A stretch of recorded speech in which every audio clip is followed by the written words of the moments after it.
A mother intentionally omits to feed her female child leading to child's death. क्या ये offence होगा? तो जब बेसिक पढ़ाया वो तो गया और ये बेसिक के नंबर चले गए बेटा, बहुत रिग्रेट होगा। बट हो सकता है कहीं कहीं पर इन चार में से एक एलिमेंट हो ही ना, और वो कौन सा एलिमेंट हो सकता है?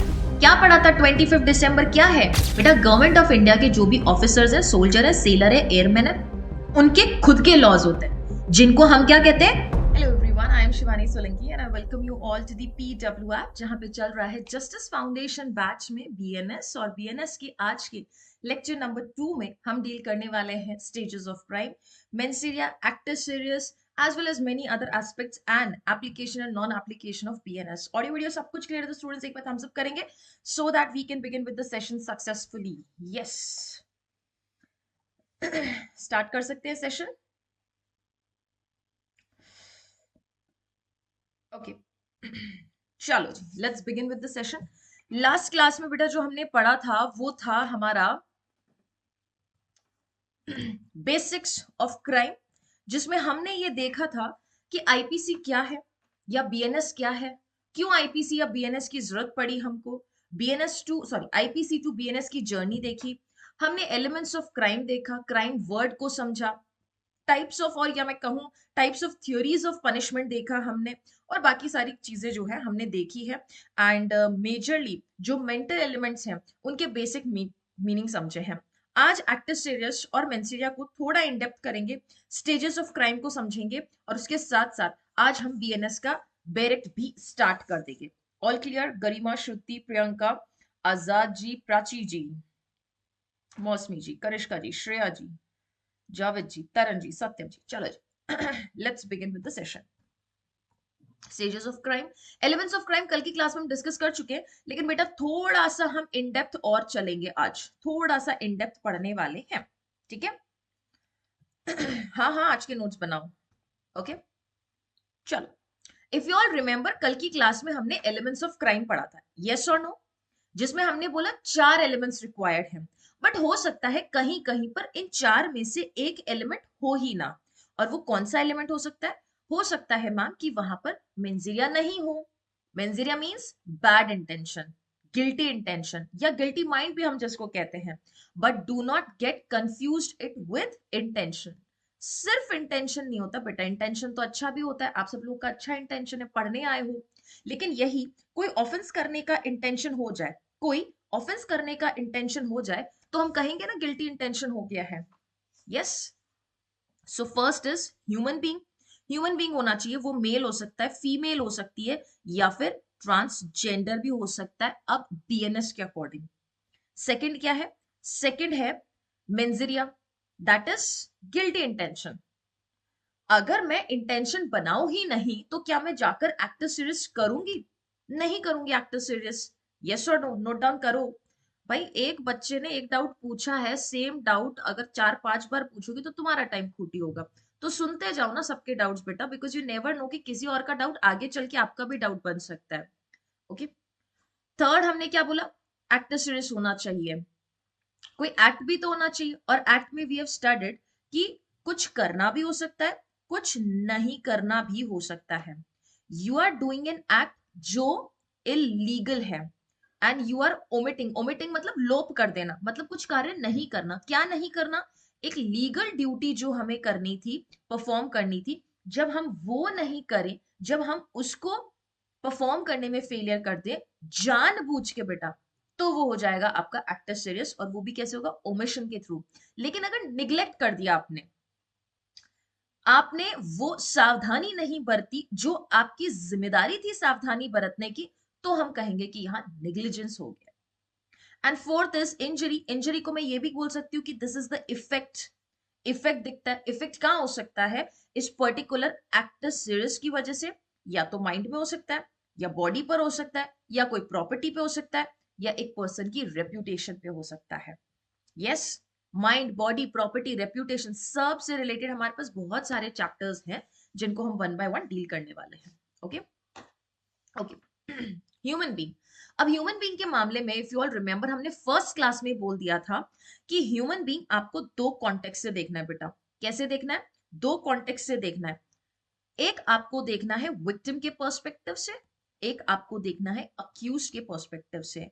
बहुत आंखें खोल के आपको कुछ ऑफेंसेस में ध्यान देना है, स्पेसिफिकली बेटा सेक्सुअल ऑफेंसेस में, क्योंकि सीधा सीधा प्री में क्वेश्चन आ जाता है कि ये particular offence can be committed by man, women और बोथ। तो उस चीज में फिर आपने मात नहीं खाना है। जनरली हर ऑफेंस बीएनएस में विक्टिम के तौर पे बोलूं तो वो मैन के अगेंस्ट भी हो सकता है, वुमेन के अगेंस्ट भी हो सकता है। एंड अक्यूज के मामले में बोलूं तो वो मैन भी हो सकता है, वुमेन भी हो सकता है, ट्रांसजेंडर भी हो सकता है। लेकिन कुछ ऐसे ऑफेंसेस हैं एक्सेप्शंस में which can be committed only and only by man and which can be committed against only and only women, जिसमें सबसे पहले कौन से ऑफेंसेस आते हैं? रेप के ऑफेंसेस आते हैं। ठीक है, क्योंकि इंडिया में रेप का ऑफेंस जेंडर बाइज्ड है, जेंडर न्यूट्रल नहीं है। इंडिया में, मैं पॉक्सो की बात नहीं कर रही, ओके, पॉक्सो की बात नहीं कर रही, पॉक्सो को छोड़ दो, क्योंकि पॉक्सो में आपका विक्टिम हो या अक्यूज्ड हो, दोनों कॉन्टेक्स्ट पे हमारा जो पॉक्सो एक्ट है वो जेंडर न्यूट्रल है, यस और नो। विक्टिम जो है वो माइनर मेल चाइल्ड भी हो सकता है, माइनर फीमेल चाइल्ड भी हो सकती है। लेकिन जब हम इसकी बात करते हैं आपके बीएनएस की, तो वहां पर रेप सिर्फ और सिर्फ मैन के द्वारा ही कमिट होना बीएनएस ने माना है। एंड विक्टिम में सिर्फ और सिर्फ वुमेन ही हो सकती है। जबकि हकीकत यह है कि ना सिर्फ भारत में, हर कंट्री में मैन के अगेंस्ट भी रेप का ऑफेंस होता है, मैन का भी सेक्सुअल असॉल्ट, सेक्सुअल अब्यूज होता है। इसको ऑफेंस के तौर पे ना रिकॉग्नाइज करने के पीछे बहुत सारे कारण हैं, और कहीं ना कहीं आप उस कारण से को भी एक्सेप्ट करेंगे, और साथ में ये भी एक्सेप्ट करेंगे कि बलात्संग या बलात्कार का जो अपराध है वो मैन के अगेंस्ट भी हो रहा है। ऐसा नहीं है कि कोई भी अपराध का जेंडर है, there is no gender of any offence, वो जेंडर देख के नहीं होता है ऑफेंस। ऐसा नहीं है कि women is not committing rape on a man. If anything forceful is done with the women, it is recognized as an offense. But what if anything forceful is done with the man? If man is not interested, वो भी rape की category में आना चाहिए। लेकिन हाल फिलहाल हिंदुस्तान में ऐसे किसी भी ऑफेंस को जगह नहीं दी गई है लॉ में, और उसके पीछे बहुत ज्यादा बड़े कारण हैं। बेटा लॉ कमीशन ये कहता है, लॉ कमीशन से इस चीज के ऊपर काफी समय पहले ही सजेशंस लिए जा चुके। लॉ कमीशन कहता है दैट इफ मैन के अगेंस्ट का रेप हम रिकॉग्नाइज कर देते हैं, ओके, मैन के अगेंस्ट का रेप अगर हम रिकॉग्नाइज कर देते हैं, और वो भी किसके द्वारा? वुमेन के द्वारा, जहां पे वुमेन अक्यूज है और मैन विक्टिम है, तो बहुत ज्यादा चांसेस हैं कि वुमेन का फिर से शोषण होगा, वुमेन का फिर से हैरेसमेंट होगा। एक तो हम उसको बचा रहे हैं हैरेसमेंट से, ये ऑफेंस के फेक चार्जेस बहुत ज्यादा लग सकते हैं। और जब, एंड यू नो कि it is a non bailable offence, तुरंत प्रभाव से अरेस्ट हो जाती है, इसमें एंटिसिपेटरी भी नहीं मिलता है। यू ऑल नो ना, रेप के केसेस में एंटिसिपेटरी भी नहीं मिलता है।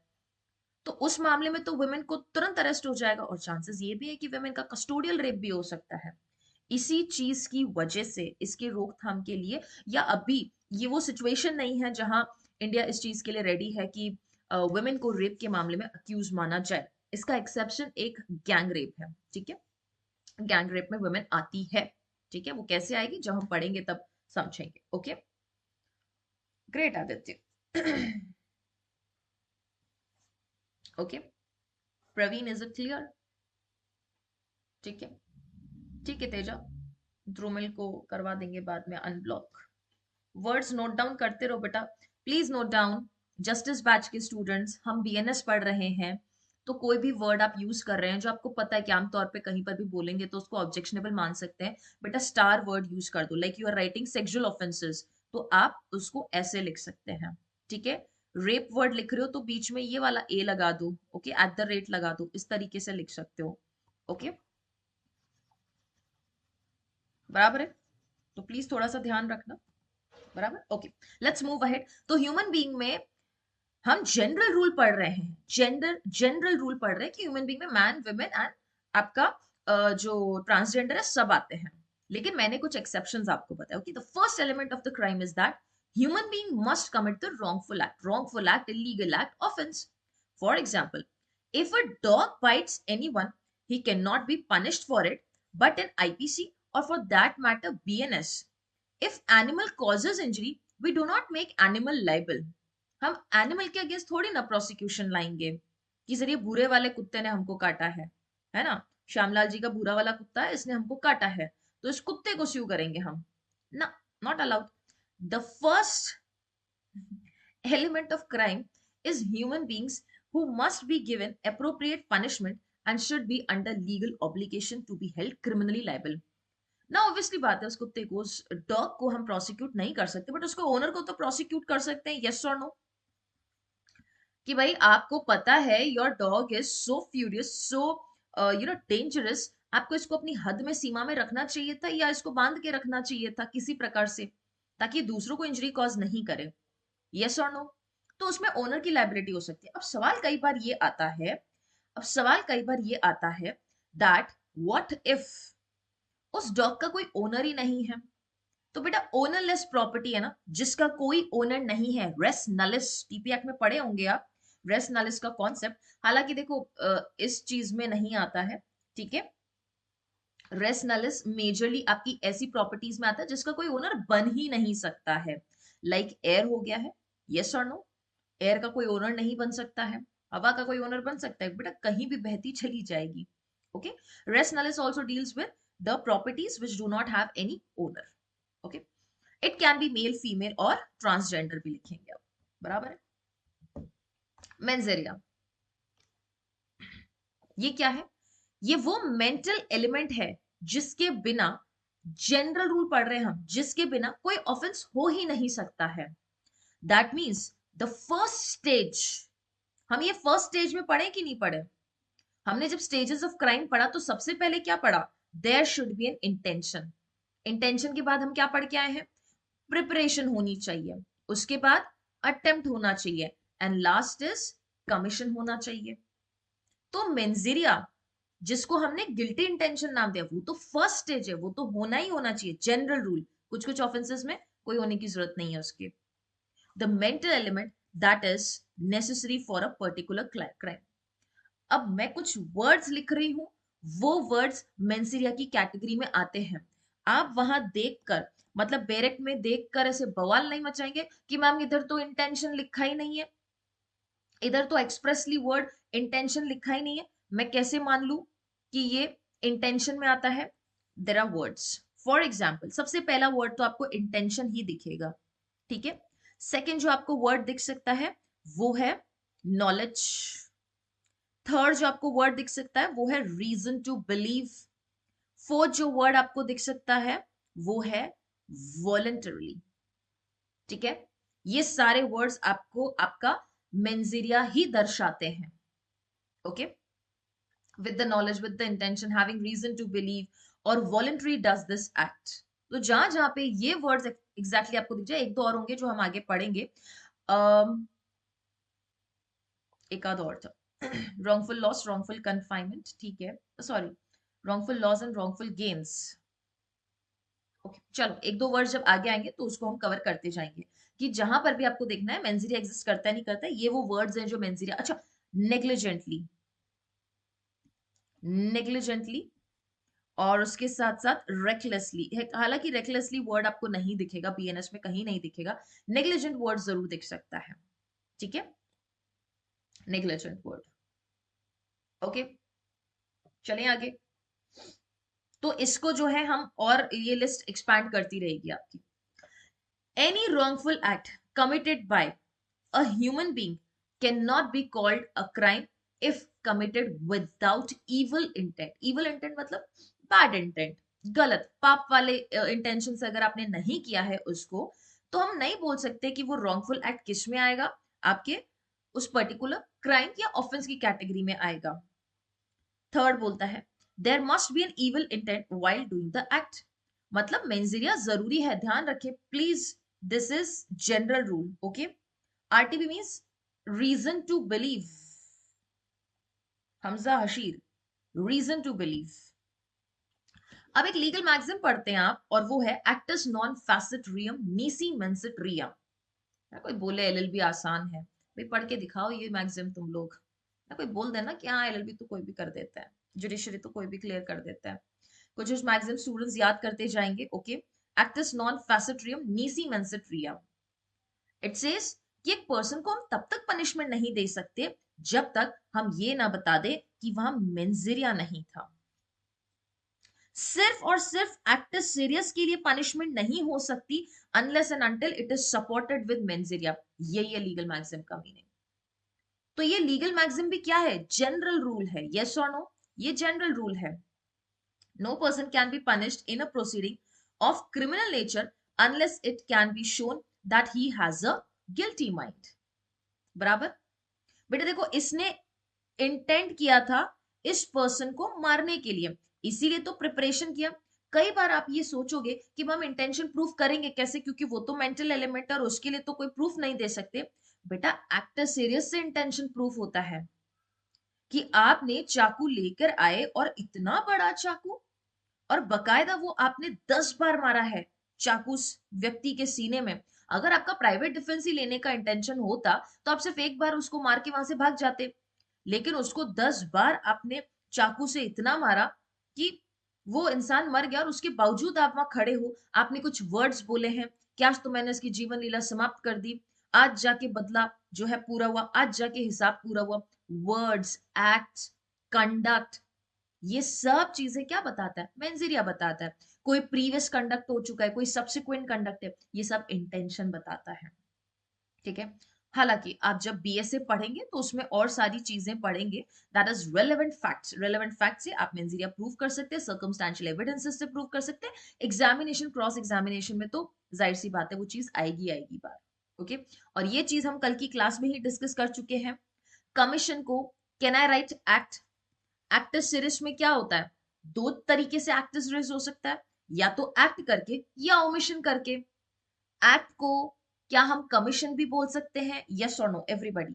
या क्या कमीशन को हम एक्टिव सीरियस बोल सकते हैं? ये टर्म्स बहुत अच्छे से ध्यान रखना, एग्जाम में सिचुएशन बेस्ड क्वेश्चन में आ जाएगा, वहां सर खुजाते बैठोगे कि कमीशन क्या होता है। कमीशन तो हमारे ख्याल से कॉन्स्टिट्यूशन वाले जो कमीशन है या हमारे आयोग होते होंगे। नहीं, कमीशन मतलब कमिट करना, कुछ कर देना।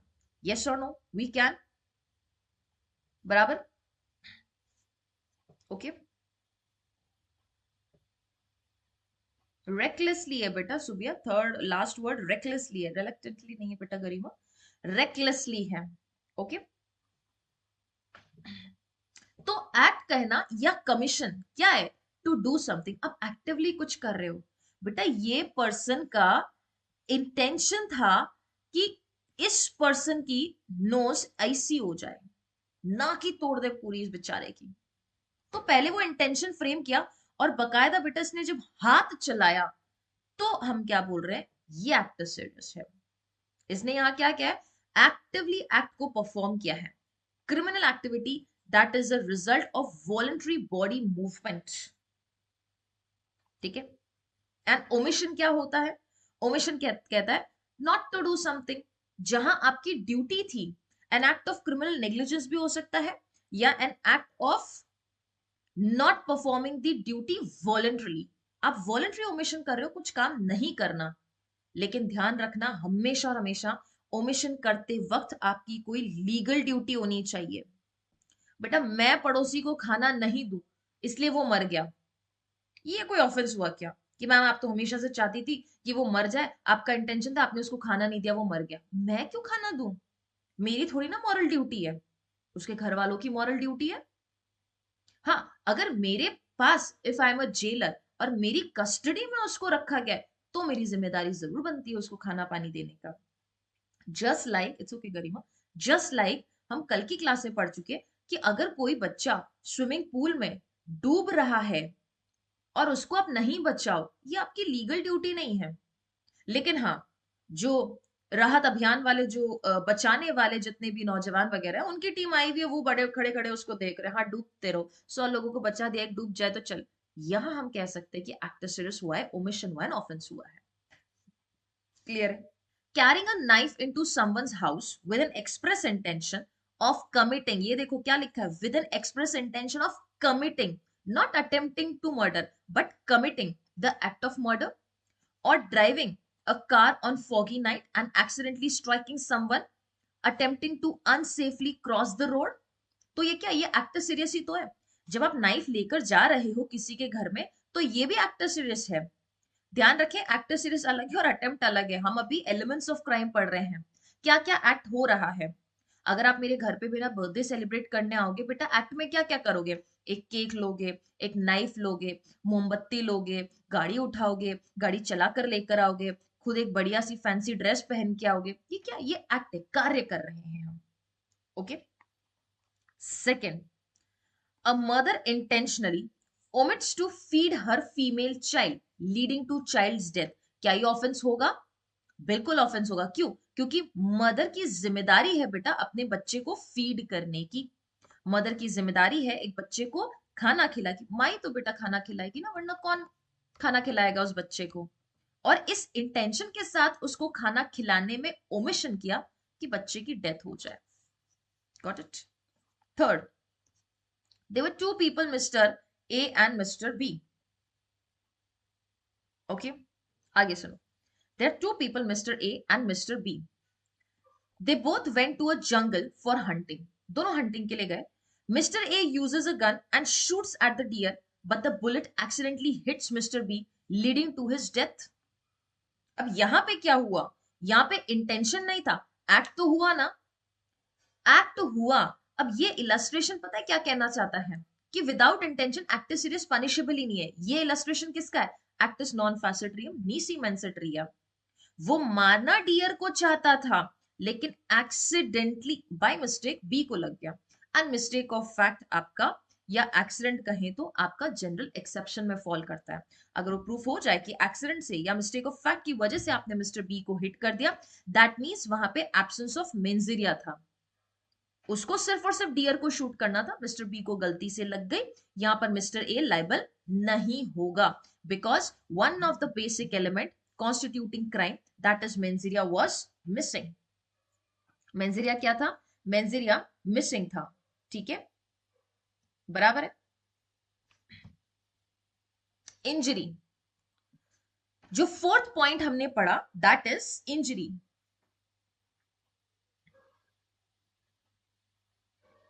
Active series is only for crimes और कोडिफाइड ऑफेंसेस। हाल फिलहाल तो बीएनएस पढ़ रहा है, तो कोडिफाइड ऑफेंसेस। ठीक है, बराबर है। Injury, as per section number 44 of IPC. अब इंजरी कहां डिफाइंड है, फटाफट से बीएनएस देख के बताएंगे। बीएनएस और जिसने भी पढ़ा है अभी, इंजरी कहां है? सेक्शन नंबर 2 के विच क्लॉज डिफाइंस इंजरी। और इंजरी में एक वर्ड बहुत अच्छे से ध्यान रखना, क्योंकि एक बारी को इस चीज के ऊपर प्रिलिमिनरी में क्वेश्चन आ चुका था। Okay, injury is defined as any harm cause to any person in body, mind, reputation, property by another person. ये चारों एलिमेंट्स ध्यान रखना कि कहां पर इंजरी हो रही है, या तो बॉडी होगा, या माइंड होगा, या रेप्यूटेशन होगा, या प्रॉपर्टी होगी। अब मैं आपको एक डेफिनेशन लिख के दे रही हूं। चैट क्यों नहीं दिख रही है?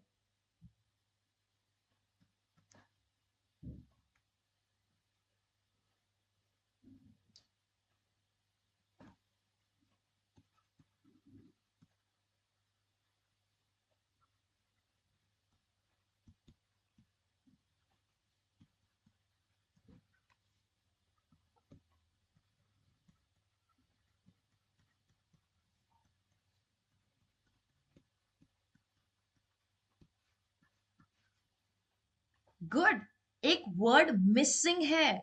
अगर मैं इंजरी की ये डेफिनेशन बोल दूं, any harm cause to any person in mind, body, property, reputation is injury, तो ये गलत डेफिनेशन है, इसके नंबर नहीं मिलेंगे। क्यों? क्योंकि ये जो हार्म कॉज हो रहा है ना, ये इलीगल होना जरूरी है। पुलिस आती है बेटा, एक अक्यूज को उठाकर लेकर जाती है, 2 थप्पड़ मारकर उठाकर लेकर जाती है। वाकई में वो रेजिस्ट कर रहा था उस वक्त, उसको हार्म हो गया, 2 चाटे पड़े बेटा, दांत टूट गए, क्या बोल देगा? मेरे को इंजरी कॉज हुई है, 2 का 14 का इंजरी कॉज हुई है, मेरे को हर्ट कॉज हुआ है, पुलिस ऑफिसर के अगेंस्ट में चार्ज लगा हुआ नहीं। वो हार्म अगर इलीगल वे में हुआ है तो, क्योंकि पुलिस के पास पावर है कि वो लिमिटेड फोर्स यूज कर सकते हैं, उतना फोर्स यूज कर सकते हैं जितना is necessary to effect the arrest. Specifically when the accused is resisting that arrest, बराबर है। तो हार्म हमेशा और हमेशा इलीगल होना चाहिए। अगर आपको कोई एक चाटा मारे, आप अपने प्राइवेट डिफेंस में उसको वापस एक चाटा लगाते हो ताकि you can protect your self, तो वो आपके चाटे से अगर उसको हार्म हुआ है तो वो हार्म इलीगल नहीं है, वो लीगल हार्म है।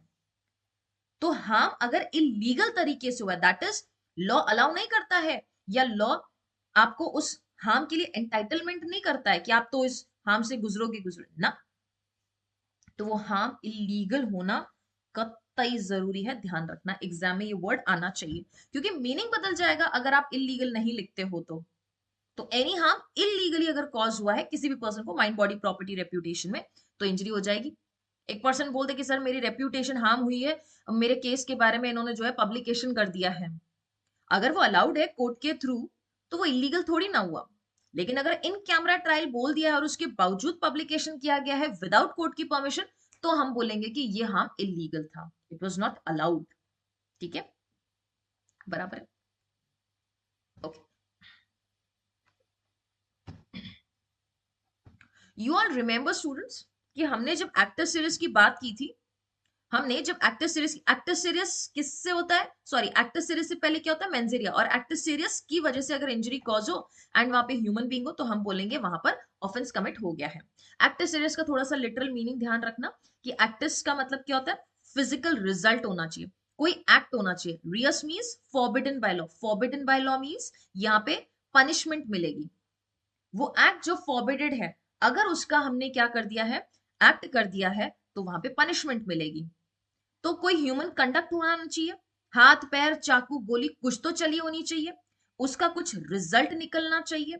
और वो रिजल्ट कैसा होगा, वो रिजल्ट ऐसा होगा जो प्रोहिबिटेड बाय लॉ है, फॉरबिडन बाय लॉ है, या फिर जिसके लिए पनिशमेंट मिलती है। तीनों चीजें एक साथ हुई होनी चाहिए। बेटा आपने एक्ट तो किया, हवा में थप्पड़ चलाया, आदमी को लगी नहीं, ना असॉल्ट हुआ, ना कोई रीजनेबल एप्रीहेंशन हुआ, कुछ नहीं हुआ है। हवा में हाथ चला देना कोई फॉरबिडन बाय लॉ थोड़ी ना है। यस और नो, बराबर। तो that is what, that is your actor series. Stages of crime कल की क्लास में कर चुके हैं, but in stages of crime को थोड़ा इन डेप्थ और पढ़ेंगे, और आज इसके हम केस लॉज करने वाले हैं। ठीक है, कुछ केस लॉज है, और ऐसा नहीं है कि वो केस लॉज अभी कर लिया फिर आगे नहीं करेंगे, आगे पढ़ेंगे हम। जब अटेम्प्ट की बात करेंगे, स्पेसिफिकली सेक्शन नंबर 62 की बात करेंगे, तो वापस से वो केसेस पढ़ेंगे हम। ओके, और अभी भी पढ़ेंगे। इंटेंशन होगा सबसे पहले, इंटेंशन का सही नाम क्या है, मेंजेरिया। फिर क्या होता है, प्रिपरेशन होता है, प्रिपरेशन क्या है, तैयारी है, रिसोर्सेस जुगाड़ते हो आप। एंड थर्ड इज अटेम्प्ट, प्रयत्न, लास्ट स्टेज जहां पर हम कमीशन या एक्ट से विड्रॉ कर सकते हैं, एक्ट से विड्रॉ कर सकते हैं। एंड एक्ट या commission means actually committing the crime, मतलब ये वो चीज में रिजल्ट कर देता है जिसके लिए हमने तैयारी की थी, जिसके लिए हमने अटेम्प्ट किया, जिसको करने का हमारा हमेशा से इंटेंशन था। ओके, नहीं बेटा नेग्लिजेंट एक्ट नहीं आएगा, रेकलेसनेस आएगा। हाईवे पे नेग्लिजेंट कैसे होगा संचित, यू नो कि हाईवे पे क्या स्पीड से गाड़ी चलानी है, बराबर। तो वो किस में आएगा, वो आपके रेकलेस एक्ट में आएगा, यू नो कि इट इज नॉट अलाउड, बराबर। ओके, फर्स्ट स्टेज पढ़ेंगे and that is your intention. ठीक है, फर्स्ट स्टेज पढ़ेंगे बेटा, ध्यान रखना वो जो मेंजीरिया पढ़ा था हमने, आपको लगेगा मामी इंटेंशन तो फिर घूम फिर के आ गया, बेटा हम स्टेजेस ऑफ क्राइम में अब इंटेंशन को पढ़ रहे हैं, पहला दूसरा तीसरा चौथा, ये इंटेंशन हम किस में पढ़ रहे हैं, स्टेजेस ऑफ क्राइम में पढ़ रहे हैं। उस वक्त वो इंटेंशन और मेंसीरिया पढ़ा था, वो किस में पढ़ा था, आपके एलिमेंट्स ऑफ क्राइम में, कि एक क्राइम में किन किन चीजों की जरूरत है, और एक क्राइम को करने का क्रोनोलॉजी क्या है, उसका सीक्वेंस क्या है। तो अब हम वापस से इंटेंशन पढ़ रहे हैं, got it.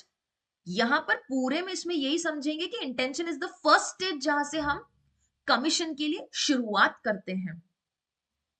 Okay, it says intention is the first stage in the commission of an offense and known as a mental stage. आप mental stage कह सकते हो, mental element कह सकते हो। Intention is the direction of conduct towards the object chosen upon considering the motive which suggests a choice. ये क्या language हो गई मैम, इतना सा कहना चाहता है। इंटेंशन वो कंडक्ट है जो कि आप अपने मोटिव को फुलफिल करने के लिए फ्रेम करते हैं। ए का मोटिव है बी से रिवेंज लेने का। क्या मोटिव है? रिवेंज लेना है, बदला लेना है। तो बदला बेटा ऐसे बैठे बैठे तो लिया नहीं जाएगा ना। क्या सोचेगा कि इसका मर्डर करते हैं या इसको जहर खिलाते हैं। तो दिमाग में एक इमेज क्रिएट होगी। ऑब्वियसली बात है बेटा, what ever you think image के फॉर्म में वो क्रिएट होती है। तो जब ए के दिमाग में वो इमेज क्रिएट हुई, दैट मीन्स अब उसका इंटेंशन फॉर्म हुआ। बेटा आपने पहले पढ़ने का इंटेंशन थोड़ी ना बनाया, आपने पहले मोटिव प्लान किया कि मुझे जज बनना है, this is my goal, this is my objective, this is my ultimate motive. अब उसके लिए आपने तैयारी शुरू की है, पूरा प्लान बनाया है, माइंडसेट बनाया है, कोर्स कहां से लूंगा, टेस्ट सीरीज कहां से लूंगा, बुक्स कहां से लूंगा, कौन से रूम में पढ़ना है, किस तरीके से पढ़ना है, क्या ड्यूरेशन होगा, क्या रूटीन होगा। Got it? तो इंटेंशन एक डायरेक्शन है कंडक्ट की तरफ, जहां पर हमने एक ऑब्जेक्ट को चूज किया, और ऑब्जेक्ट कौन है हमारा यहाँ पे? Mister B is the object, जिसके प्रति ए अपना रिवेंज करने का या रिवेंज लेने का मोटिव फुलफिल करता है। ओके, सेकंड कहता है law does not take notice of intention, mere intention to commit an offense not followed by any actus serious cannot constitute an offense। बेटा लॉ सिर्फ और सिर्फ इंटेंशन को रिकॉग्नाइज नहीं करता। ए ने बैठ के सिर्फ ये प्लान सोचा अभी तक, कहना इसे ये कहना चाहता है कि इंटेंशन के स्टेज पे कोई ऑफेंस पनिशेबल ही नहीं है, क्योंकि इंटेंशन सिर्फ फ्रेम कर देना अपने आप में ऑफेंस नहीं बनता है। आपको कोई बुक अच्छी लगी, आप वो उठाकर लेकर जाना चाहते थे, सिर्फ अभी तक वो भावना है कि मुझे इस चीज को उठाना है, इस चीज की चोरी करनी है, is it punishable? It is not punishable. Every intention has to be followed by actus serious, और उस एक्टस सीरियस से जब इंजरी कॉज हो जाए हम कहेंगे कि ऑफेंस हो चुका है। इंजरी ध्यान रखना, ऐसा नहीं कि इंजरी कमीशन पे होगी, अटेम्प्ट पे भी इंजरी होती है, ठीक है ना। अटेम्प्ट पे इंजरी कैसे होती है? इंसान को डराया, अगर आपने डर भी हुआ, इंटिमिडेट भी किया, थोड़े समय तक के लिए भी उसको एप्रीहेंशन हुआ है, असॉल्ट भी किया, तो इन फॉर्म्स में अटेम्प्ट में उसमें प्रयत्न में दिखता है, ठीक है। Third, it says the obvious reason for not prosecuting the accused at the stages that it is very difficult for the prosecution to prove the guilty mind of a person। बिना act के बेटा intention prove करना बहुत मुश्किल हो जाता है। हाँ, बिना इंटेंशन के एक्ट सीरियस जरूर प्रूव कर सकते हो, बट बिना एक्ट सीरियस के इंटेंशन प्रूव करना बहुत मुश्किल हो जाता है। सिर्फ इंटेंशन था मारने का, लेकिन कभी चाकू लेकर ऊपर सीढ़ी पर चढ़कर अपने दोस्त को बी को मारने गया ही नहीं, सिर्फ नीचे ही बैठा रहा चाकू लेकर, तो कैसे प्रूफ करोगे कि तुम बी को ही मारना चाहते थे? पुलिस आके बोलेगे भाई तुम्हारे हाथ में चाकू है, तुम बी को मारना चाहते हो, बोलेगा नहीं, मैम का बर्थडे, मैं तो केक काटने के लिए चाकू लेकर आया हूं। यस और नो? तो बिना एक्ट सीरियस के बेटा इंटेंशन प्रूफ करना बहुत मुश्किल हो जाता है। और प्रूफ करना भी क्यों है जब इंटेंशन पनिशेबल ही नहीं है? देन इज प्रिपरेशन, तैयारी।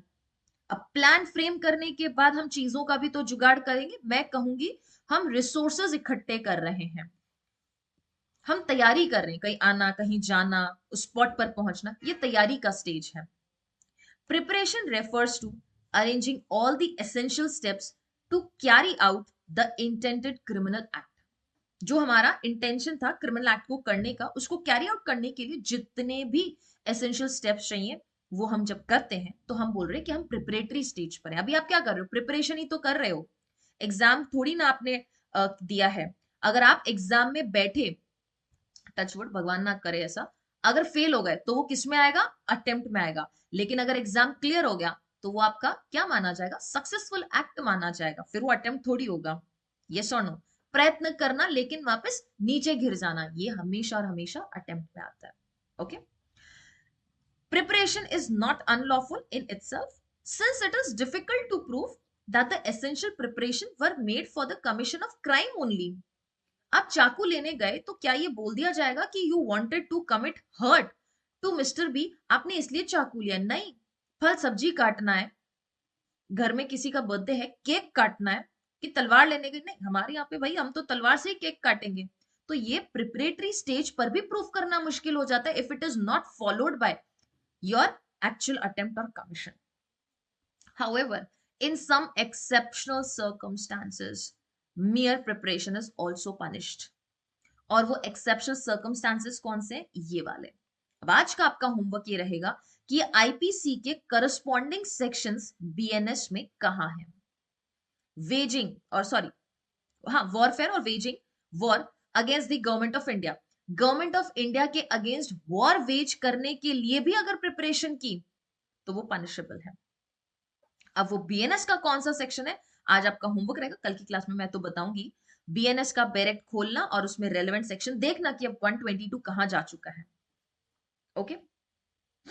फिर प्रिपेयरिंग कॉइन्स और गवर्नमेंट स्टैम्प्स फॉर काउंटरफीटिंग, ये भी पनिशेबल है. डी बोलता है making plan to commit a dacoity 399, attempt to commit dacoity sorry preparation to commit dacoity 399. ध्यान रखना डकैती के लिए तैयारी कर लेना भी पनिशेबल है. बाकी केस जहां एक्सप्रेसली नहीं बोल रखा है कि प्रिपरेटरी स्टेज पे पनिशेबल होगा वहां अपने दिमाग ही नहीं लगाना. मतलब वहां पे अटेम्प्ट या कमीशन ही पनिशेबल है और कुछ भी पनिशेबल नहीं है. एग्जाम में कई बार प्री में डायरेक्ट पूछा जा चुका है इन फॉलोइंग ऑफेंसेस में से which of the following offence is punishable at the preparatory stage. Okay. Homework कर लेंगे, इतना सा होमवर्क नोट डाउन करेंगे. कोशिश करूंगी मैं रोज छोटा छोटा होमवर्क देने की सो दैट आप खुद अपने लेवल पर भी बेरेक्ट को जरूर एक बार पलटना सीखें. ओके. अटेम्प्ट बेटा ध्यान रखना एक अटेम्प्ट का एक्सप्रेस सेक्शन कहां मिलेगा? 62 जो पहले कहां हुआ करता था 511 ऑफ आईपीसी में हुआ करता था. ठीक है. एंड बाकी लगभग सारे ही ऑफेंसेस में आपको पनिशमेंट दिखेगी that if he committed the offence या इसका अटेम्प्ट किया तो पनिशमेंट मिलेगी. There are some of the sections जो एक्चुअल कमीशन ऑफ ऑफेंस की अलग सेक्शन में पनिशमेंट देता है एंड उस ऑफेंस के अटेम्प्ट की पनिशमेंट अलग सेक्शन में देता है. जैसे कि मर्डर, कल्पेबल होमिसाइड, ये अलग सेक्शन में डिफाइंड है, इनके पनिशमेंट अलग सेक्शन में डिफाइंड है और इनके अटेम्प्ट का सेक्शन जो है अटेम्प्ट का पनिशमेंट वाला सेक्शन वो भी अलग अलग है. ध्यान रखना. तो है ऐसी चीजें जो आपको देखने को मिलेगी. कुछ ऐसे ऑफेंसेस है जैसे अटेम्प्ट टू थेफ्ट है ही नहीं, थेफ्ट जरूर है और थेफ्ट का पनिशमेंट जरूर दे रखा है. पनिशमेंट किसका? जब चोरी हो गई तब. दैट इज थेफ्ट का कमीशन अगर हो गया तो उसकी पनिशमेंट है. बट थेफ्ट के अटेम्प्ट का पनिशमेंट नहीं दे रखा है तो उसके लिए हमारा भाई कौन? भाई 62 काम आ जाएगा. थेफ्ट की जो भी कमीशन की पनिशमेंट है उसकी हाफ किसके लिए मिल जाएगी? थेफ्ट के अटेम्प्ट के लिए मिल जाएगी. ठीक है. तो there will be express sections जो कि आपको एक्सप्रेसली उस पनिशमेंट के ऑफेंस के पनिशमेंट के बारे में बताता है, ऑफेंस के अटेम्प्ट के बारे में भी पनिशमेंट बताता है. But there may be situation जब अटेम्प्ट की पनिशमेंट दे ही नहीं रखी है, कोई बात नहीं, हम 62 पे आ जाएंगे जो अदर ऑफेंसेस की एक्सप्रेस पनिशमेंट देता है अटेम्प्ट के लिए. Okay. The term attempt means direct movement towards the commission of a crime. Direct वो मूवमेंट है कि आप बस चंद कुछ क्षण या चंद कुछ स्टेप्स पीछे हो उस ऑफेंस के कमीशन से. After necessary preparations made out to carry the offence. तो ये थर्ड स्टेज, ये फोर्थ स्टेज और preparation second stage. IPC does not hold any specific definition of attempt, but 511 of IPC does provide punishment for commission of the crime. Commission नहीं लिखो, attempt to commit a crime. अब यहां पर क्या आ जाएगा? 62 of BNS. बेटा attempt define नहीं है, ध्यान रखना. Criminal law punishes the wrongdoer for this stage depending upon the nature and gravity of the attempted offense. Criminal law किसके लिए पनिश करता है बेटा? रॉन्ग डूअर्स को पनिशमेंट करता है इस स्टेज पे. किस चीज के लिए? Nature and gravity of the attempted offence. पर ध्यान रखना ऐसा नहीं है जो आपकी पनिशमेंट दे रखी है ना, एवरीबॉडी फोकस, जो आपकी पनिशमेंट दे रखी है डायरेक्ट में, मान लो मर्डर है. ठीक है. मर्डर के लिए बोला लाइफ इंप्रिजनमेंट, मर्डर के अटेम्प्ट के लिए बोला 10 ईयर्स. बराबर. मान लो अगर ये पनिशमेंट है तो ऐसा नहीं है कि आप अपने हिसाब से वो डिसाइड कर लोगे. द पॉइंट इज अटेम्प्ट के लिए 10 साल दे रखी है, बट कोर्ट जब उस अटेम्प्ट को देखेगा कि कितने घातक रूप से अटेम्प्ट किया गया, उस वक्त court is going to consider the nature and gravity. अगर कोर्ट को यह पता चला कि सीट के नीचे बॉम्ब लगाया गया था और वो बॉम्ब फटता उससे पहले जो भी एजेंसी या जो भी अथॉरिटीज था उन्होंने आके उसको डिसेबल कर दिया। तो अब इस ऑफेंस को हम कमीशन तो कहेंगे नहीं, हम अटेम्प्ट कहेंगे। और ये अटेम्प्ट ऐसा है बेटा जो बहुत खतरनाक नेचर का है कि वो बॉम्ब ब्लास्ट होने से सिर्फ वो पर्सन नहीं, उसके आजू बाजू 100 लोग हैं वो भी मर सकते थे। तो ये चीज देखते हुए कोर्ट डिसाइड करेगा कि पूरी की पूरी 10 साल की सजा दे दें उसको अटेम्प्ट के लिए, या फिर थोड़ा कम दे, 5-6, जो भी कोर्ट का डिस्क्रिशन है। ओके, एज अ जज जब आप अपनी कुर्सी पे बैठेंगे तो आपको जितना पावर दे रखा है उतना तो आप सजा देंगे ही देंगे, लेकिन उसमें भी अगर आपको लग रहा है कि कम सजा देनी है तो आप फ्री है, कोई जरूरी नहीं कि आप उतनी की उतनी पूरी सजा दें। Okay, and the last stage is said to be commission of crime और एकम्प्लिशमेंट। एकम्प्लिशमेंट क्या हो जाता है? चीज का पूरा होना। कमीशन क्या है? चीज का पूरा होना, या मैं एक्ट भी बोल सकती हूँ, तीनों में से कोई भी वर्ड्स आ सकते हैं। एकम्प्लिश वर्ड कहां पढ़ते हैं आप? अपार्ट फ्रॉम बीएसए वो एकम्प्लिस है। एकम्प्लिश कहां पढ़ते हैं आप? बेलमेंट में पढ़ा है? जस्टिस 1 पॉइंट बोलो, बेलमेंट में वर्ड पढ़ा है कि नहीं पढ़ा है? That one person pledges his or delivers his goods to another person on the promise that the goods shall be returned on the accomplishment of the purpose। जो purpose, जिस पर्पस के लिए मैंने गुड्स बेल किए हैं, जब वो purpose पूरा हो जाए, जब वो प्रयोजन पूरा हो जाए, तो हमारे जितने भी गुड्स हैं वो हमको वापस दिए जाए। यस और नो? नहीं बेटा, बीएनएसएस में थोड़ी पढ़ते कनिष्ठ। बीएनएसएस एंड बीएस में तो एकम्प्लिस पढ़ते हैं। क्या पढ़ते हैं बेटा वहां? वहां आप ये वर्ड पढ़ते हैं, एकम्प्लिस पढ़ते हैं, ये वर्ड पढ़ते हैं। ठीक है, यहाँ क्या है? एकम्प्लिशमेंट। Got it? वहां एकम्प्लिस कौन होता है?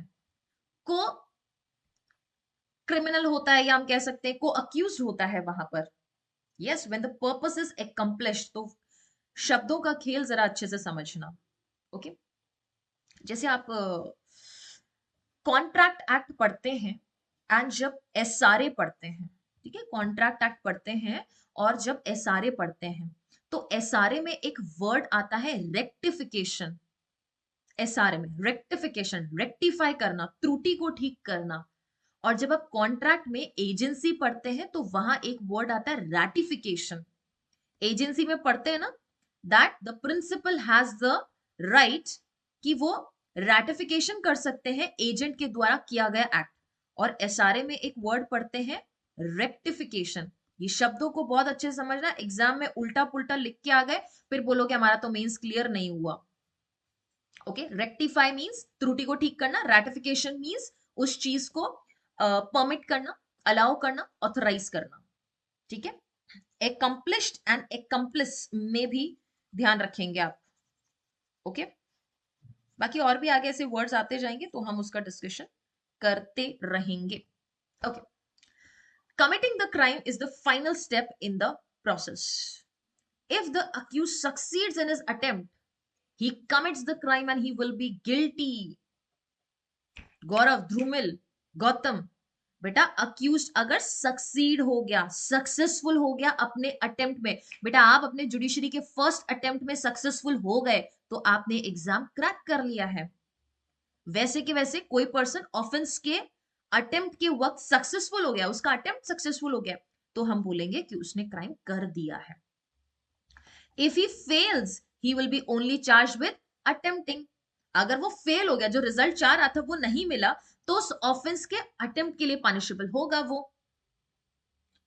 एंड अच्छे से सुनना, जब अटेम्प्ट किया और अटेम्प्ट कमीशन बेटा एक ऑफेंस का करना चाहता था, वो नहीं हुआ, तो अटेम्प्ट के लिए पनिशेबल हुआ। लेकिन वो अटेम्प्ट के वक्त साथ में कोई और भी ऑफेंस हो गया है तो वो उस और ऑफेंस के कमीशन के लिए लायबल होगा। जैसे ए वेंट टू मर्डर बी, क्या करने गया? मर्डर करने गया, लेकिन वो फेल हो गया, तो पहले तो किसके लिए पनिशेबल किया जाएगा? अटेम्प्ट टू मर्डर के लिए पनिशेबल किया जाएगा। लेकिन जब ए ने बी को बेटा मारा ना, चाहता था कि आज इतना बड़ा चाकू लेकर जा रहा हूं, तलवार लेके जा रहा हूं, आज तो इसका गर्दन जो है, सर जो है धड़ से अलग कर दूंगा। लेकिन बेटा सर तो धड़ से अलग हुआ नहीं, उसने क्या कर दिया, उसका कोई बोन फ्रैक्चर कर दिया। क्या कर दिया? बोन फ्रैक्चर कर दिया, या हाथ तोड़ दिया, पैर तोड़ दिया। पर बी मरा नहीं, बी अभी भी जीवित है। तो ग्रीवियस हर्ट के कमीशन के लिए वो जरूर पनिशेबल होगा। ठीक है, ध्यान रखना। हालांकि हम और वहां पे ऑफेंसेस पढ़ेंगे तब और चीजें वहां पे और ज्यादा क्लियर हो जाएगी, पर इतना ध्यान रखना, जो चीज करने का इंटेंशन था उसमें फेल हो गया तो उसका तो अटेम्प्ट होगा ही होगा, बट वो करते हुए साथ में कोई और रिजल्ट हो गया तो जो रिजल्ट हुआ है उसके कमीशन के लिए पनिशेबल होगा। अब यह ग्रीवियस हर्ट के अटेम्प्ट के लिए नहीं जाएंगे, क्योंकि वो तो करना ही नहीं चाहता था, वो तो मर्डर चाहता था। ओके, बराबर है। वो मेंजीरिया नहीं था, बट उसका नॉलेज तो था ना गौरव कि ये रिजल्ट हो सकता है। मेंजीरिया नहीं था तो बेटा ग्रीवियस हर्ट के लिए आप पनिश नहीं करोगे। वाह बेटा वाह। फिर तो कोई भी बोल देगा कि सर नहीं सर, मैं तो उसको बड़ा वाला ऑफेंस से मारना चाह रहा था, छोटा वाला हो गया, छोटे वाले के लिए तो मैं पनिशेबल ही नहीं होगा। ना ना ना, जो सब्सिडरी एक्ट वहां हुआ है, जो उस अटेम्प्ट का रिजल्ट निकला, उसके लिए वो बकायदा पनिशेबल होगा। Got it Gautam? Even if उसका क्राइम नहीं, ऑफेंस बोलेंगे, भले उसका ग्रीवियस हर्ट का क्या नहीं था, वो इंटेंशन नहीं था, but still he will be punishable. क्योंकि ग्रीवियस हर्ट जब देखोगे, ग्रीवियस हर्ट से हो क्या रहा है आगे। ग्रीवियस हर्ट अगर वाकई सक्सेसफुल हो जाता, एक पैर काटा, दो पैर काटा, तीन पैर काटा, चार चार ग्रीवियस हर्ट मिला के हो, अगर वाकई जान चली जाती तो मर्डर हो जाता। ठीक है, एंड ऑलवेज रिमेंबर, अगर serious offence, that is the major offence के लिए जब हमने चार्ज लगाया लेकिन उसका रिजल्ट माइनर ही निकला, तो माइनर ऑफेंस के लिए पनिशेबल किया जा सकता है, इवन इफ माइनर ऑफेंस का चार्ज पुलिस ने नहीं लगाया था। या बीएनएसएस में भी पढ़ते हैं कि आपने लगाया मेजर ऑफेंस का charge, but major offence prove ही नहीं हो पाया है, बट उस मेजर में से एक माइनर ऑफेंस प्रूव हो गया, तो इवन इफ माइनर ऑफेंस का आपने चार्ज नहीं लगाया, माइनर ऑफेंस के लिए अक्यूज को ट्रायल पे कन्विक्ट किया जा सकता है। ठीक है, हाँ दोनों की ऐड होगी बेटा, कसक अटेम्प्ट टू मर्डर की भी मिलेगी एंड ग्रीवियस हर्ट की भी मिलेगी। अब ये नहीं है कि मैम 10 साल यहाँ पे मिलेगा और 7 साल यहाँ पे मिलके 17 साल, ना, ऐसा कोई प्रावधान नहीं है। जब आप बीएनएसएस पढ़ेंगे तो आप उसमें देखेंगे कि पनिशमेंट्स जब एक से ज्यादा ऑफेंसेस के लिए दी जाती है, that is punishment for several offences, तो पनिशमेंट मैम मैं कैसे दूं, मैं कैसे दूं पनिशमेंट? 17 साल दूं क्या? ये कोर्ट का डिस्क्रिशन है, वो बता देंगे कि दोनों ऑफेंसेस की पनिशमेंट क्या कॉन्करेंटली चलेगी, एक साथ चलेगी, या कॉन्जिक्यूटिवली चलेगी, एक के बाद एक चलेगी। तो क्या हम उसको 17 कर दें, या 10 साल और 7 साल दोनों साथ साथ में चलेगी? ठीक है, ये पुलिस आपका कोर्ट का डिस्क्रिशन है। ओके,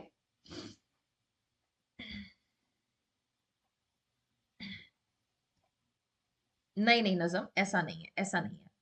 ठीक है, उसमें फिर नॉलेज वगैरह काफी देखेंगे, क्या ऑब्जेक्ट वगैरह यूज किया हुआ है। ठीक है, आएंगे इस चीज पे। Abhinandan Mishra wanted to pursue MA from Patna university as a private candidate. बहुत लैंडमार्क केस है, 1961 का सुप्रीम कोर्ट का केस है। पटना यूनिवर्सिटी से बेटा वो मास्टर्स करना चाहता था इंग्लिश में। He attach the first documents with his application that proves that he has done his graduation in 1951 and is also a teacher at school. उसने फर्स्ट डॉक्यूमेंट अटैच कर दिए उस पर्टिकुलर डॉक्यूमेंट के साथ, ये बताते हुए कि मैं तो ग्रेजुएशन कर चुका हूं and graduated he post graduation के लिए अप्लाई कर सकता है। University comes to know that the document attached by candidate were forged as he neither graduated nor he was a teacher. As a result, University filed a case under section 420 and 511 of IPC. ये landmark case है cheating plus attempt का। लिख लो, एक साल exam में ये question आ चुका है कि अभिनंदन Mishra versus state of Bihar किसका लैंडमार्क केस है, चीटिंग का, अटेम्प्ट का, या चीटिंग विद अटेम्प्ट का है, या एक आध कुछ और था। ये एक्सप्रेसली एग्जाम में आ चुका है। ठीक है, बराबर। अच्छा, 420 क्या है? 420 अब जा चुका है 318 ऑफ बीएनएस, चीटिंग बीएनएस में 318 में जा चुका है, एंड 511 आपके 62 बीएनएस में जा चुका है। ओके, तो बोला कि तुमने दोनों का चार्ज लगा ना, 420 में चीटिंग पनिशेबल है, दैट इज 380 में चीटिंग पनिशेबल है, एंड 62 में आपका अटेम्प्ट है। तो उन्होंने चार्ज किसका लगाया? अटेम्प्ट टू चीटिंग का चार्ज लगाया। किसका चार्ज लगाया बेटा? अटेम्प्ट टू चीटिंग का चार्ज लगाया। पता है क्यों लगा अभी अटेम्प्ट का? क्योंकि अभी उसने डॉक्यूमेंट सिर्फ दिए हैं, सीट उसको मिली नहीं है। अगर उसको सीट मिल जाती एमए के लिए तो हम कहते कि उसने चीटिंग का कमीशन किया है, यस और नो। लेकिन अभी उसने सिर्फ डॉक्यूमेंट सबमिट किए, एंड डॉक्यूमेंट वेरिफिकेशन के स्टेज पे यूनिवर्सिटी को पता चलता है। इसलिए एवरीबडी फोकस, आईपीसी का सेक्शन लिखना है। मोस्ट जो रीजनेबल सजेशन है मैं वो यही बोलूंगी कि आईपीसी के सेक्शन के साथ साथ ब्रैकेट में बीएनएस का सेक्शन लिखो। लेकिन अगर याद नहीं रह पाता तो कोई बात नहीं, बीएनएस का लिख देना। बट आईपीसी का मैं लिखने के लिए इसलिए बोल रही हूँ बेटा, क्योंकि रूलिंग आईपीसी में ही आई है ना, 1961 में बीएनएस थोड़ी ना था, इसलिए कह रही हूँ। याद रहता तो ठीक है, वरना to be on a safer side फिर बीएनएस का तो लिखना ही लिखना है, ठीक है। यस, उसको एडमिशन नहीं मिला था, गुड मुस्कान, ठीक है।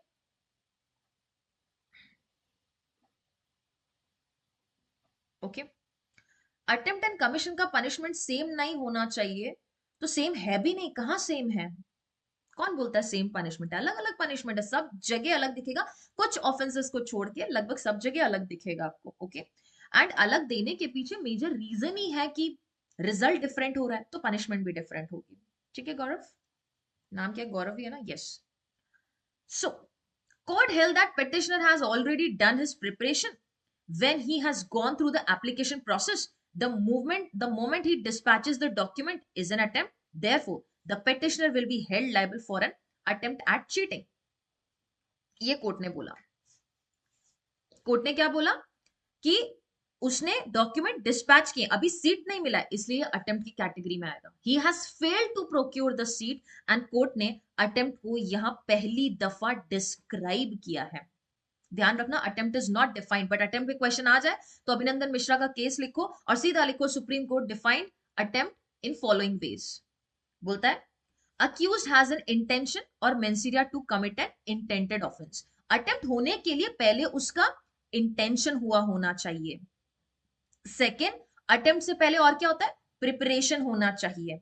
और अटेम्प्ट की कैटेगरी में आने के लिए कमीशन अनसक्सेसफुल होना चाहिए। बस यही 3 पॉइंट्स है कि सबसे पहले अक्यूज ने इंटेंशन या मेंसरिया फॉर्म किया होना चाहिए।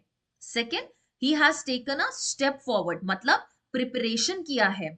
देखो लिखा है दैट इज एन एक्ट और step which was more than preparatory to the commission of intended offense towards the commission of contemplated offense. जो ऑफेंस उसने कंटेम्पलेट किया, सोचा था, उसकी तरफ उसने प्रिपरेशन किया होना चाहिए। And third, he failed to commit that intended offense by any reason. किसी भी रीजन की वजह से वो इंटेंटेड ऑफेंस अगर फेल हो जाता है तो कुल मिला के अब जो चीज है वो अटेम्प्ट में जाएगी। क्योंकि अटेम्प्ट कौन सा थर्ड स्टेज है, उससे पहले 2 चीजें, इंटेंशन एंड प्रिपरेशन, और अनसक्सेसफुल हो गया तो अटेम्प्ट की कैटेगरी में चला जाएगा। यस और नो? तो that is how supreme court has defined your attempt. लिख लोगे। और ऐसा कुछ नहीं है बेटा कि केस लॉ में एज इट इज जो लिखा है वो यूज करोगे।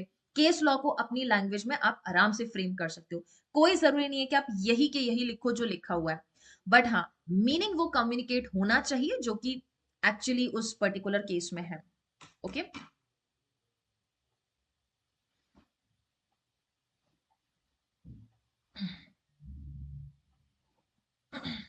सेम क्यों होगा गौरव? when the result is different then how come the punishment can be same? और लेजिस्लेचर ने बोला है डिफरेंट होगी तो डिफरेंट होगी, बात खत्म। इसमें चीटिंग लगे, चीटिंग क्यों लगेगा बेटा? अटेम्प्ट टू चीटिंग, सीट मिल गई क्या? सीट मिल जाती मानव तो हो जाता कमीशन। अभी सीट ही नहीं मिली है, जस्ट प्रयत्न किया है। आप गए बेटा कॉलेज में, आपने एडमिशन फॉर्म सबमिट किया है कि मेरे को जिस कास्ट को बिलोंग नहीं करते उस कास्ट का डॉक्यूमेंट सबमिट कर दिया। आप जनरल कैटेगरी के हो, आप रिजर्व कैटेगरी के लिए एक फर्जी सर्टिफिकेट बना दिया, लेकिन डॉक्यूमेंट वेरिफिकेशन पे पता चल गया तो अभी चीटिंग हुई नहीं है। चीटिंग तब हो जाती जब आपको सीट मिल जाती, क्योंकि आपका इंटेंशन क्या था? फर्जीवाड़े से सीट लेना। तो उस चीज जिसको आपने इंटेंट किया था वो तो मिली नहीं, बीच में ही पकड़े गए हो। तो बीच में पकड़े गए तो वो अटेम्प्ट की कैटेगरी में आएगा, कमीशन की कैटेगरी में नहीं आएगा। मानव अंडरस्टूड?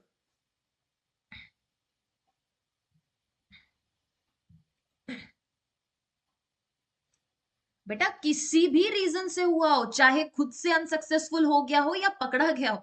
बेटा कई बार किसी को मर्डर करने जा रहा था, चाकू यहां तक लेके आ गया था, तब तक पुलिस आ गई। Attempt to murder. खीर रखी थी, जहर डाला हुआ था खाने के लिए, खाई नहीं, लेकिन यहाँ पे रखा हुआ था, उससे पहले पुलिस आ गई, या उस पर्सन ने जिसके लिए रखा हुआ था उसने खाई नहीं, कहीं ले जाके फेंक दी। अटेम्प्ट। जो चीज चाहते थे वो नहीं हुई। अटेम्प्ट। किसी भी रीजन, बोला ना एनी रीजन, या तो खुद से अनसक्सेसफुल हो गया है, या बीच में कोई इंटरप्शन आ गया, या पकड़ा गया है। अटेम्प्ट। ठीक है। अरे 420 चीटिंग का है बेटा। चीटिंग।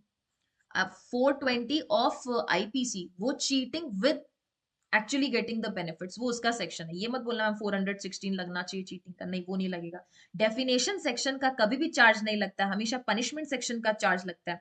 और अब वो 318 में जा चुका है, तो 318 का चार्ज लगेगा। ठीक है। या जो भी 420 का जो भी करस्पॉन्डिंग सेक्शन है वो लग जाएगा। हाँ बिल्कुल मुस्कान। ओके। बराबर। बैक हो गया तो मतलब।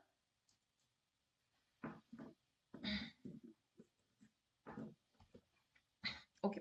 एक और केस पढ़ेंगे। R versus Prince. R versus Prince, very landmark case. ठीक है, everybody focus, back to the class.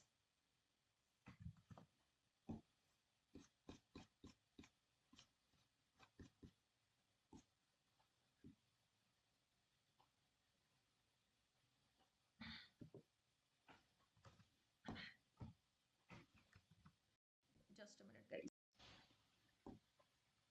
Hmm.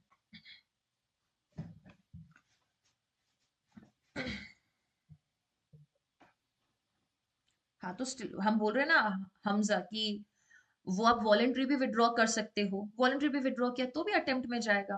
Attempt के स्टेज तक आ जाना चाहिए, तो भी अटेम्प्ट के लिए पनिशेबल हो जाएगा।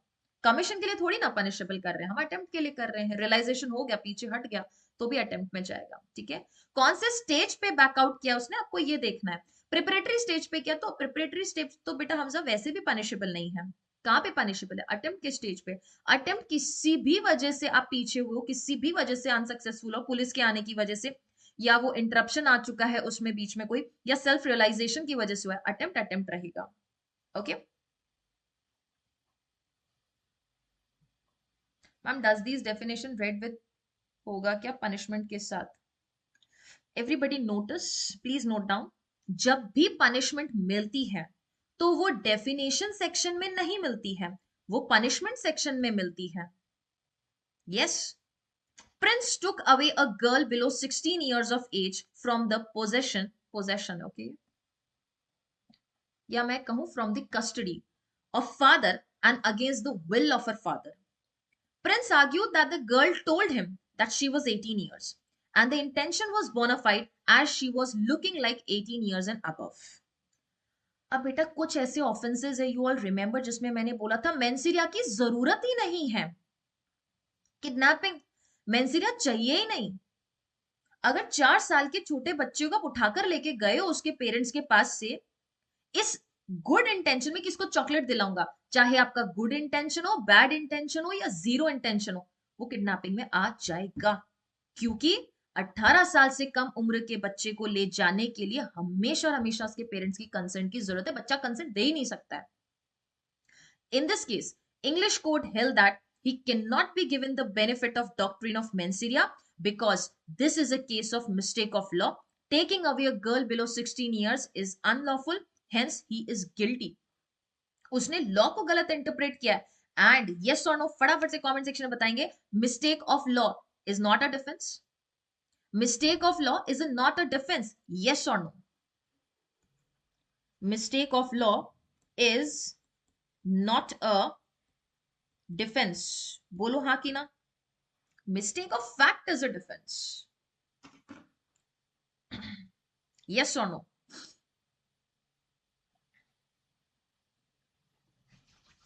बराबर है। उसको लगा कि 16 साल की बच्ची को ले जा सकता है वो, ये उसने डिफेंस लिया था। Got it? And she was looking like 18 years. बच्ची ने 18 होने के बावजूद ये बोला कि मैं तो 16 के होने के बावजूद ये बोला कि मैं तो 18 की हूं, यस और no?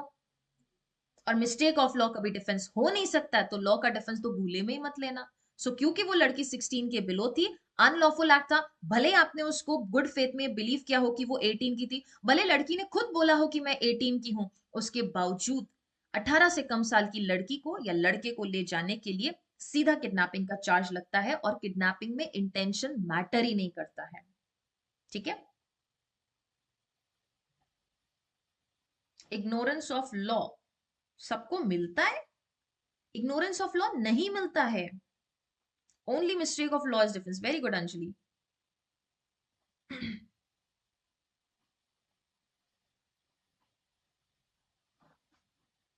What if she shows the Aadhaar card of 18 years of age, mistake of fact. जब आधार कार्ड दिखा रही तो 18 की है ना, फिर काय का मिस्टेक, फिर तो लॉफुली लेके गया है, फिर वो डिफेंस क्यों लेगा? डिफेंस आप तब लेते हैं जब आपके हाथ से वाकई ऑफेंस हुआ है, तब आप डिफेंस लेते हैं। Got it? यस और नो? जब आधार कार्ड खुद बोल रहा है, अब ये भी बेटा कोर्ट डिपेंड करेगा कि वो किस चीज को जो है वैलिड प्रूफ मानेंगे आपके एज के मामले में। वो या तो आपकी कॉलेज सॉरी स्कूल की मार्कशीट से 10th को मानते हैं, या फिर आपके बर्थ सर्टिफिकेट को मानते हैं, और इन केसेस में अगर दोनों ही केस फेल हो जाता है तो फिर वो ऑसिफिकेशन टेस्ट के लिए जाते हैं। आधार कार्ड वगैरह वैलिड प्रूफ नहीं मानते एज के लिए। ठीक है। Got it? यस और no? Application of BNS act number 45 of 2023, 25 दिसंबर 2023 में प्रेसिडेंट की असेंट मिल गई थी। Please note down, an act to consolidate and amend the provisions relating to offences and for matters connected therewith और incidental देयरटू। ये एक ऐसा एक्ट है, देखो बेटा ये संहिता है, इंग्लिश में बोले ना तो इट इज कोड, उसके बावजूद इन्होंने यहां पर एक्ट बोला है, क्योंकि बहुत सारे लॉस का सम्मेलन है।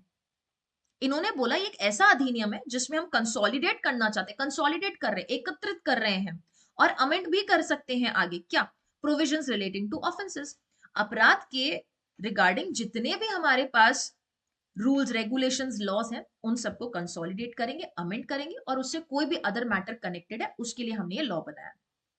B it enacted by the parliament in 74th year of Republic. Please note down, ये भी आप लिखेंगे 74th ईयर। अभी तक किसी एग्जाम में देखा तो नहीं है, बट आई रिमेंबर मैंने कहीं पर किसी के एक टेस्ट सीरीज में देखा था ये क्वेश्चन, और उसमें हम फंसे थे। ठीक है। तो 74th ईयर ऑफ रिपब्लिक में ये इनैक्ट किया गया है। ओके।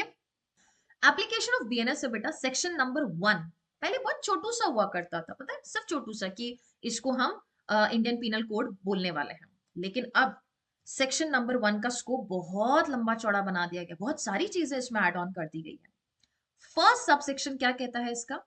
टाइटल बताता है, टाइटल म्हणजे नेम बताता है, बोलता है this act shall be called as the Bharatiya Nyaya संहिता 2023। ये द आर्टिकल जो है ये हर आपके सब्जेक्ट के आगे आपको लिखा हुआ दिखाई देगा, द भारतीय न्याय संहिता 2023। कैसे लिखते हैं ये भी देखा करो, यहां पर क्या लगता है, हमेशा कॉमा लगता है, तो कहीं पर भी लिखना है तो बीएनएस कॉमा 2023 ऐसे लिखना है। ठीक है। ओके। हाँ, उरुस का मेला, yes yes yes, I got to know. अब सबसेक्शन 5 एंड सबसेक्शन 6 पहले पढ़ेंगे, सबसेक्शन 3 एंड सबसेक्शन 4 एक साथ पढ़ेंगे। बट मुझे ऐसा हमेशा से महसूस हुआ है कि 5, 6 और 1 को साथ में तो लिख रहे हो। Everybody please focus, section number 1 का सबसेक्शन 1 वी हैव कंप्लीटेड, 3 और 4 एक साथ पढ़ेंगे, एंड 1, 5 एंड 6 को 156, इन सबको एक साथ पढ़ना चाहिए। लेकिन 5 और 6 को पढ़ने से पहले बेसिक जो चीज दे रखी है वो 3 और 4 में दे रखी है, उसको पढ़ो। ठीक है। सबसेक्शन 2 बोलता है होल ऑफ इंडिया पे एप्लीकेशन वगैरह, ये सारी चीजें, बाकी कुछ उसमें खास नहीं। अच्छा, नोटिफिकेशन की डेट बता रहा है, दैट्स इट। ठीक है। अब सुनो, सबसेक्शन 3 और सबसेक्शन 4 ये बताता है, everybody focus, back to the class, सभी students back to the class, Shivam back to the class, अभी जो पढ़ाया जा रहा है उस पे आओ, अभी इस पर आओ, बैक टू द क्लास। ठीक है। ये हिल गया तो सब कुछ हिल जाएगा, क्योंकि आगे आपको ज्यूरिसडिक्शन वगैरह बीएनएसएस में पल्ले नहीं पड़ेगा।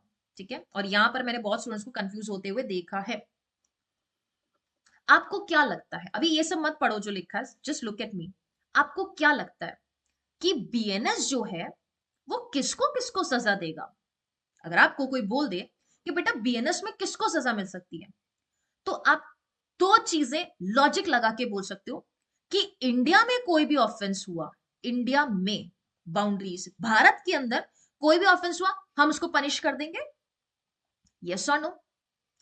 दूसरा कि सर इंडियन ने अगर ऑफेंस किया इंडिया में तो हम उसको भी पनिश कर देंगे, क्योंकि हमारा भारत और भारत में भारतीय ने अपराध किया तो भारतीय न्याय संहिता लग जाएगी उस पर, बराबर।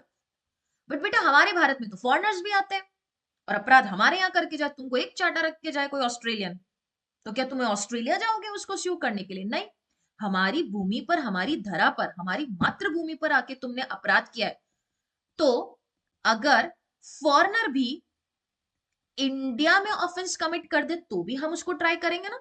इतनी जरूरत कि भारत में आके तुम अपराध करोगे, लगाओ उस पर बीएनएस, आराम से लगा सकते हो, बराबर। अब आपको पता है कई बार आप छोटे बच्चे हुआ करते थे, जब अपने घर में तुम पंचायत कर रहे हो, नाटक नूटक कर रहे हो, तो उसके लिए तो मार तुमको पड़ती थी, क्योंकि अपने घर में अपने माता पिता हैं तो उनको तो धोने का पूरा अधिकार है। लेकिन जब आप किसी रिलेटिव के यहाँ जाते थे, एवरीबॉडी लिसन, जब आप कहीं किसी रिलेटिव के यहाँ जाते थे, वहां बदमाशी करते थे, तो वहां तो पिटाई होती नहीं थी, घर लाके पिटाई किया जाता था। घर लाके मम्मी पापा क्यों पिटाई कर रहे हैं, सोचो जरा। वो घर लाके आपको पिटाई क्यों कर रहे हैं? क्योंकि आप उनके बच्चे हो, वैसे के वैसे यहां पर हैं। आपने बेटा कॉलेज में कहीं बदमाशी की, स्कूल में कहीं बदमाशी की, तुम घर लौटो, तुम्हारी पिटाई घर वाले करेंगे ना। क्यों करेंगे? क्योंकि तुम उनके बच्चे हो, वैसे के वैसे। हमारे देश का आदमी, इंडियन, बाहर कहीं पर भी पंचायत करके आए, कुछ भी अपराध करके आए, बेटा घसीट कर लेकर आओ उसको भारत में, उस पर बीएनएस अप्लाई होगा। तो मैं यहां लिख सकती हूं, इंडियन इंडिया के बाहर भी ऑफेंस कमिट करे तो भी बीएनएस लगेगा। क्यों लगेगा? क्योंकि इंडियन है, इंडिया में किसी ने ऑफेंस कमिट किया है, इंडियन ने इंडिया में ऑफेंस कमिट किया है, इंडियन ने बाहर किसी देश में जाके पंचायत किया, वहां झगड़ा किया, कोई भी ऑफेंस किया, या फॉरेनर में इंडिया ने फॉरेनर ने इंडिया में कोई भी ऑफेंस कमिट किया, उस पर बीएनएस लागू हो जाएगा। इतना तो आपको बेसिक समझ आएगा, यस और नो? यस और नो? यस, बराबर। इतना समझ आया? कुछ कुछ कुछ कुछ समझ आया? अभी कुछ कुछ कुछ कुछ से हम सब कुछ समझ लेंगे। देखो, punishment for offences if committed within India, India में अगर ऑफेंस कमिट किया तो। अब इंडिया में ऑफेंस कौन कौन कमिट कर सकते? इंडियन कमिट कर सकते हैं, फॉरेनर भी कमिट कर सकता है। बेटा राजस्थान में एक फॉरेनर आयो और किने लठ मार गए हो, तो लठ मार गए हो तो बेटा ऐसा तो नहीं है कि उसको वहां जाने देंगे, हम यहीं पे लेके जाएंगे थाने में, राजस्थान में जहां पर भी वो है। ओके, नजम प्लीज बैक जाके देखो एक बार। ओके, तो लैंग्वेज अच्छे से, ओपनिंग लैंग्वेज सुनना। पनिशमेंट किसके लिए मिल रहा है? ऐसे ऑफेंस के लिए जो भारत के अंदर किया गया है। फॉर एग्जाम्पल आप मान लो ये नक्शा, ठीक है, भारत के बाउंड्रीज के अंदर, every person shall be liable to the punishment under this act. Every person में कौन आता है? हम जेंडर के कॉन्टेक्स्ट में बात नहीं कर रहे, हम सिटीजनशिप के कॉन्टेक्स्ट में बात कर रहे हैं। एवरी पर्सन है, मुझे बताओ, सिटीजन ऑफ इंडिया भी आएगा, COI means constitution of India, नहीं, सिटीजन ऑफ इंडिया भी आएगा, as well as non citizen भी आएगा। बोलो हाँ कि ना? हाँ कि ना? एनी पर्सन मतलब कोई भी पर्सन, एवरी पर्सन मतलब हर कोई पर्सन, कोई खास डिफरेंस नहीं है कनिष्का, कोई खास डिफरेंस नहीं है, ठीक है। आप इसको हार्मोनियस कंस्ट्रक्शन में ये समझना, हर वो व्यक्ति, एवरी पर्सन जिसने अपराध किया है, बीएनएस के कॉन्ट्ररी वो बीएनएस में लाइबल हो जाएगा अगर उसने इंडिया में ऑफेंस कमिट किया है तो। यस, सिटीजन नॉन सिटीजन दोनों, every person shall be liable to punishment under this Sanhita and not otherwise. इस संहिता में लाइबल होगा, किसी और लॉ में नहीं। किस चीज के लिए? फॉर एवरी एक्ट और omission. You all remember act is serious बेटा, एक्ट के थ्रू भी होता है, ओमिशन के थ्रू भी होता है। ये लाइन वापस यहां पे आ चुकी है, इसीलिए मैंने बोला था एक्ट इज सीरियस को बहुत अच्छे से समझना है। Every person shall be liable to punishment under this Sanhita for every act and omission, हर वो कार्य, हर वो ओमिशन जो तुम बीएनएस के कॉन्ट्ररी कर रहे हो, इसके विरुद्ध जाके कर रहे हो, contrary to the provisions thereof मतलब दिस संहिता मतलब बीएनएस के कॉन्ट्ररी जाके कर रहे हो, of which he shall be guilty within India. Yes और नो? भारत में अपराध करने के लिए हर पर्सन लाइबल होगा अगर उसने वो एक्ट या ओमिशन बीएनएस के कॉन्ट्ररी जाके किया तो। बेटा बीएनएस के कॉन्ट्ररी जाके किया ना, बीएनएस उसको अलाउ नहीं करता और भारत में कमिट किया है ऑफेंस, तो वो लाइबल हो जाएगा बीएनएस के अंडर पनिशमेंट के लिए। इतना सा सार है सेक्शन नंबर 1 सबसेक्शन 3 का। बोलो समझ आया? यस और नो? यस और नो? ऐसा नहीं है गौतम, ठीक है, बराबर।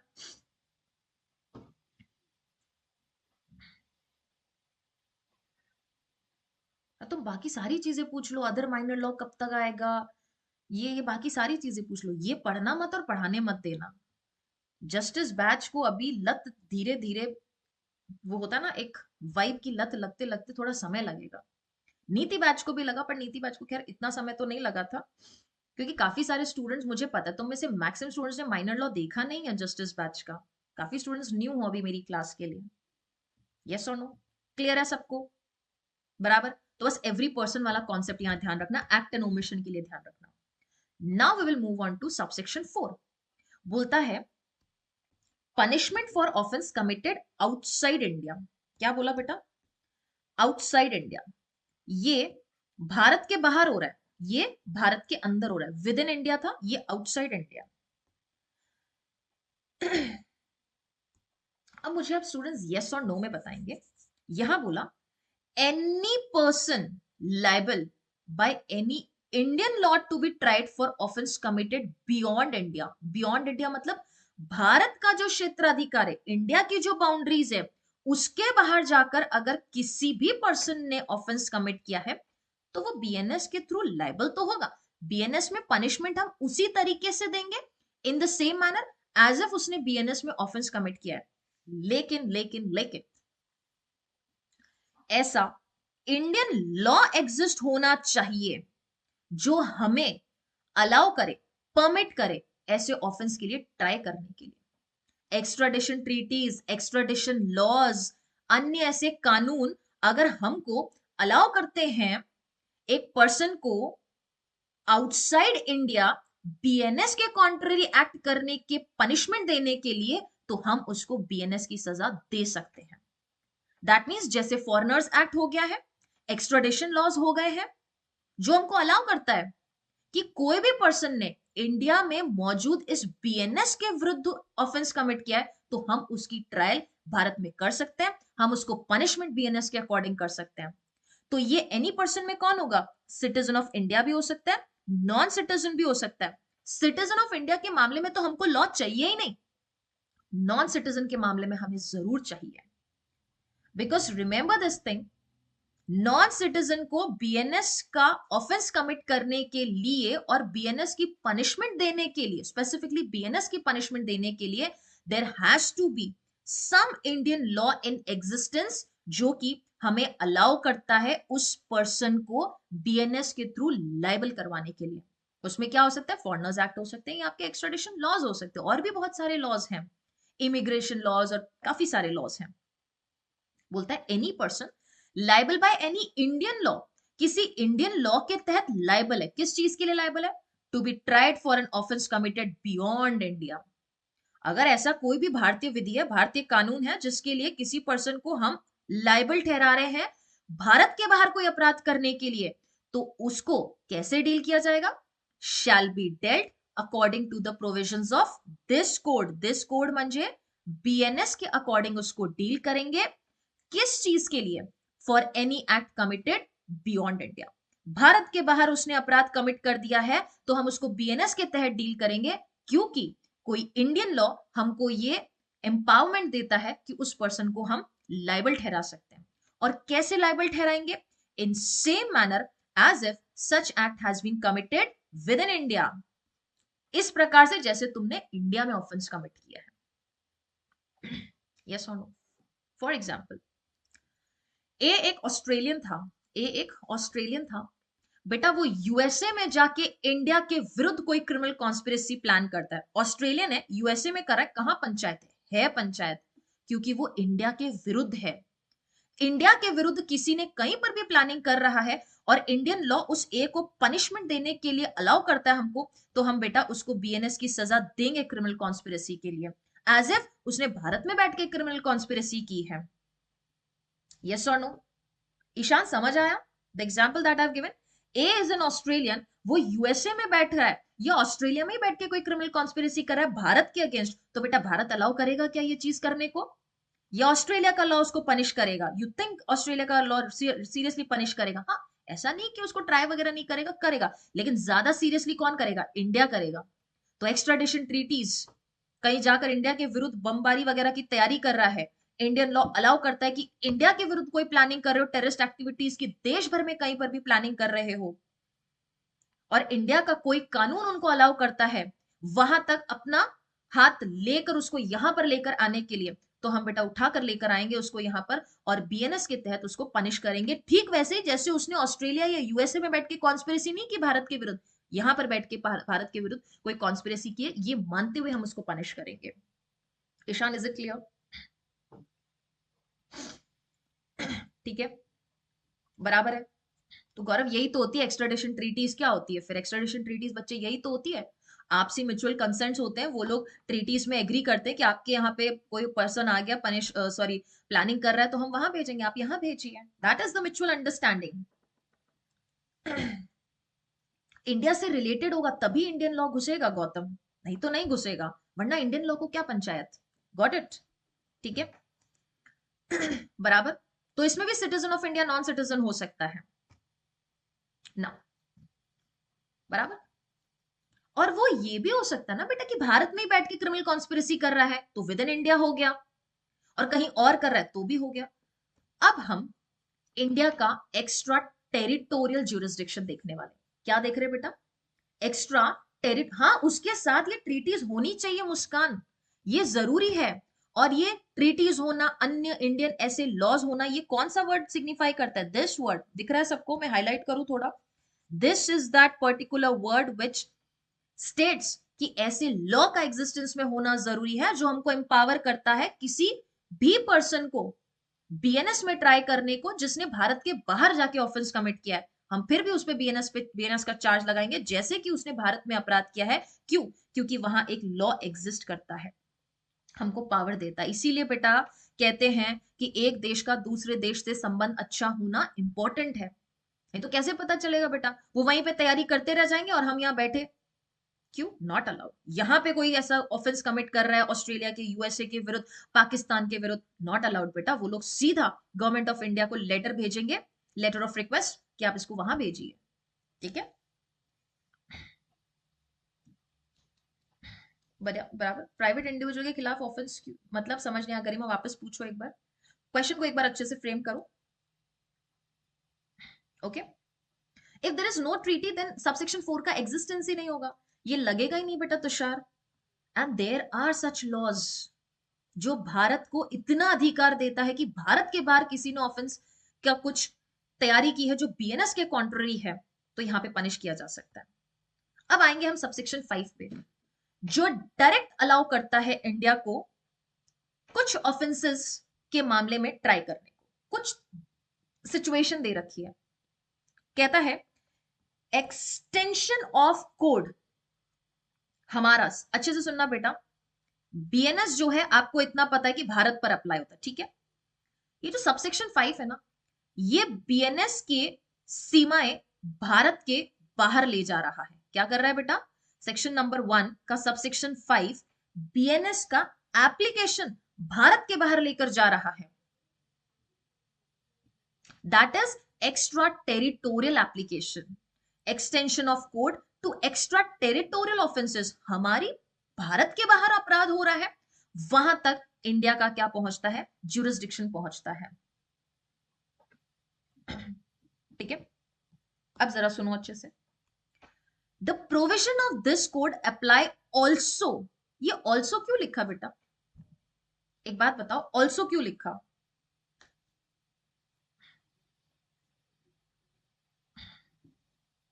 क्यों नहीं रोल है, बिल्कुल रोल है, इंडियन है बेटा। आशीष इंडियन किधर भी हो, अपन इसमें इधर पकड़ के लेके आएंगे, और वहां का लॉ भी अगर उसको ट्राई करना चाह रहा तो हो जाएगा। अब ये दोनों देशों की आपसी सहमति है। मान लो इंडियन है, ऑस्ट्रेलिया में जाके ऑस्ट्रेलिया के विरुद्ध ऑफेंस कमिट करने का प्लानिंग कर रहा है, तो क्योंकि इंडियन है, भारतीय है, तो हम बीएनएस तो अप्लाई करेंगे ही। अप्लाई नहीं हो सकता बीएनएस? बिल्कुल हो सकता है। होगा कि नहीं होगा? एनी पर्सन में कौन आ गया है? भारतीय आ गया, और भारतीय पे भारतीय लॉ अप्लाई होता है, इंडियन कानून अप्लाई होता है ना, तो हम उसको इधर भी लेकर आ सकते हैं, बीएनएस के तहत भी सजा मिल सकती है। या ऑस्ट्रेलिया में भी तो ऑस्ट्रेलिया वाला जो पर्सन है वो उसको पनिश करेगा ही। अब ये दोनों देशों की आपसी सहमति से होगा। अगर वहां उसके साथ बेटा बदसलूकी की जा रही है, जिस प्रकार से आपने देखा ही है कुलभूषण जाधव वगैरह सबके केसेस, तो बेटा आपसी सहमति से इंडिया हो सकता है उसको यहाँ मंगवा लेगा, और बोलेगा कि नहीं, हम अपने लॉस के तहत उसको पनिश कर लेंगे। जैसे घर वाले होते हैं ना, अपने को स्कूल में फोन करके बता रहे मैडम आप मत पीटो, आप उसको घर भेजो, हम उसको पीट लेंगे, हम देख लेंगे।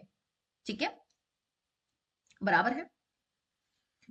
इट इज बिकॉज अभी हमने जस्ट सब सेक्शन 4 में, 5 से पहले 4 आया ना, और ये 4 में ये पढ़ के आए थे, ये भी एक तरीके से एक्स्ट्रा टेरिटोरियल ज्यूरिसडिक्शन है बीएनएस का। एंड सबसेक्शन 5 में ये वर्ड ऑल्सो इसीलिए लगाया, भी है, हिंदी में भी है ना, वो किस लिए लगाया? क्योंकि ऊपर आप एक ऐसी ही सिमिलर बात कर चुके हो, इसलिए कहते ना मैं और तुषार आ रहे हैं, मतलब कौन कौन आ रहा है ये आप पहले बता चुके हो। फिर अगले स्टेटमेंट में जब ये बोल रही हो मैं और तुषार और ईशान भी आ रहा है, मतलब ऊपर आपने कुछ ऑलरेडी पहले स्टेटमेंट दिया है। ठीक है, नहीं बेटा एक जगह मिलेगा चंद्रमोहन, ये कंट्रीज की आपसी सहमति हो सकती है, ट्रीटीज वगैरह को म्यूचुअल अंडरस्टैंडिंग से दोनों कंट्रीज के गवर्नमेंट डिसाइड कर लेंगे। ठीक है, दोनों लॉज में पनिशमेंट थोड़ी मिल सकती है, एट्रिफिस एक्विट, एट्रिफिस कन्विक्ट, फिर डबल जियो पार्टी का सिद्धांत लगेगा ना बच्चा, कि नहीं लगेगा? ठीक है, the provision of this code मतलब BNS apply also to any offence committed by. अब इन 3 पॉइंट्स में आपको देखना है कि सिटीजन ऑफ इंडिया कहां है, नॉन सिटीजन कहां है। अगर कोई भी अपराध सिटीजन ऑफ इंडिया करे इन एनी प्लेस विदाउट और बियॉन्ड इंडिया, विदाउट मतलब इंडिया से परे है, मतलब उसका क्या है, जो सेपरेशन है, मतलब एकदम ही अलग है। बियॉन्ड इंडिया क्या होता है बेटा, टेरिटरीज मिली हुई हैं, बट जैसे पाकिस्तान और भारत क्या हो गया, जमीन जुड़ी हुई है ना, बीच में कोई समुद्र थोड़ा है, तो that is beyond India. Without India जहां तक इंडिया का कोई लॉ अप्लाई नहीं होता, और समुद्री से भी उसके बीच एक डिस्टेंस है, बियॉन्ड एंड विदाउट इंडिया। तो ये वही चीज हो गई है कि घर से बाहर तुम जाके ग्राउंड में कुछ करके आओ, पंचायत करके आओ, किसी से झगड़ा करके आओ, बेटा घर में कुटाई हो जाएगी। यस और नो? क्यों घर में कुटाई होगी? क्योंकि अपन घर वालों का बच्चा है ना। तो सिटीजन ऑफ इंडिया किसी भी जगह ऑफेंस कमिट करके, अगर भारत में कमिट करके आया है तब तो सबसेक्शन 3 में पनिशेबल हो जाएगा, एंड भारत के बाहर कहीं पर भी कमिट किया है बीएनएस लग जाएगा। अब ऑस्ट्रेलिया में कमिट किया, वहां पे किसी का मर्डर कर दिया, ऑस्ट्रेलिया के लॉ में भी लाइबल हो सकता है, यहां पर के लॉ में भी लाइबल हो सकता है। अब दोनों कंट्रीज की आपसी सहमति, इसलिए कई बार आपने देखा गवर्नमेंट ऑफ इंडिया को एप्लीकेशन लिखते हैं यहाँ पर मौजूद रिलेटिव्स कि वहां एक अपराध हो चुका है, उसको जेल में डिटेन कर चुके हैं, अंडर ट्रायल चल रहा है, कन्विक्ट ही नहीं हुआ है अभी तक वो, लेकिन उसके साथ बदसलूकी की जा रही है, और गवर्नमेंट ऑफ इंडिया से रिक्वेस्ट की जाती है कि उस पर्सन की ट्रायल यहां पे हो। क्यों हो? बिकॉज ऑफ दिस प्रोविजन, क्योंकि भारतीय है, हमारा इंसान है यहाँ का। यस और नो? बराबर। सेकंड क्या बोलता है, एनी पर्सन मीन्स यस और नो, आपका सिटीजन ऑफ इंडिया भी हो जाएगा एंड नॉन सिटीजन भी हो जाएगा, बोलो हाँ कि ना।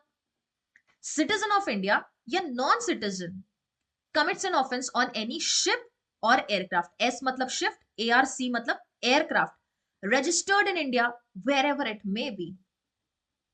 क्या इंडिया का पर्सन बाहर जाता है, ऑस्ट्रेलिया, यूएसए, कनाडा, कहीं पर भी जा रहा है, सिंगापुर, थाईलैंड, कहीं पर भी घूमने तो जाता ही है ना, काम से भी तो जाता ही है।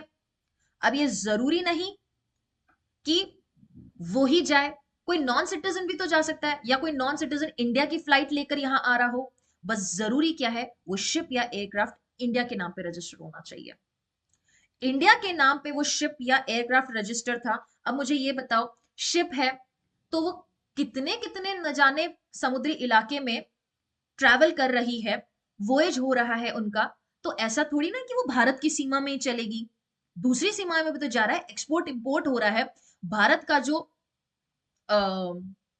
जलयान है, या आपका शिप है, या एयरक्राफ्ट है, हवाई जहाज है, वो दूसरे कंट्रीज में भी तो जा रहा है ना। तो उन दूसरे कंट्रीज में उस शिप पर, एयरक्राफ्ट पर, या बीच रास्ते में उस शिप या एयरक्राफ्ट पे किसी भी पर्सन ने, जिसमें फॉरेनर भी हो सकता है, इंडियन भी हो सकता है, ऑफेंस कमिट किया, बीएनएस लागू हो जाएगा। और लागू होने के पीछे एक ही कारण है कि वो शिप और एयरक्राफ्ट इंडिया के नाम पे रजिस्टर्ड है।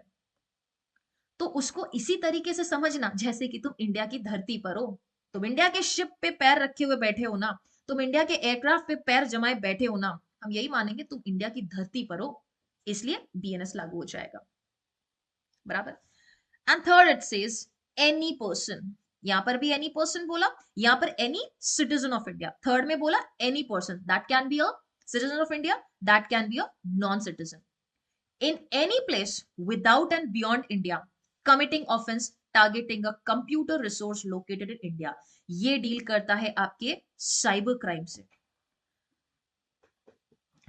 व्हाट इफ, तो सीधा आंसर है बेटा शाश्वत, नॉट। कंडीशन है ना कि शिप एयरक्राफ्ट यहां पे रजिस्टर्ड होना चाहिए, नहीं है तो नहीं होगा लागू।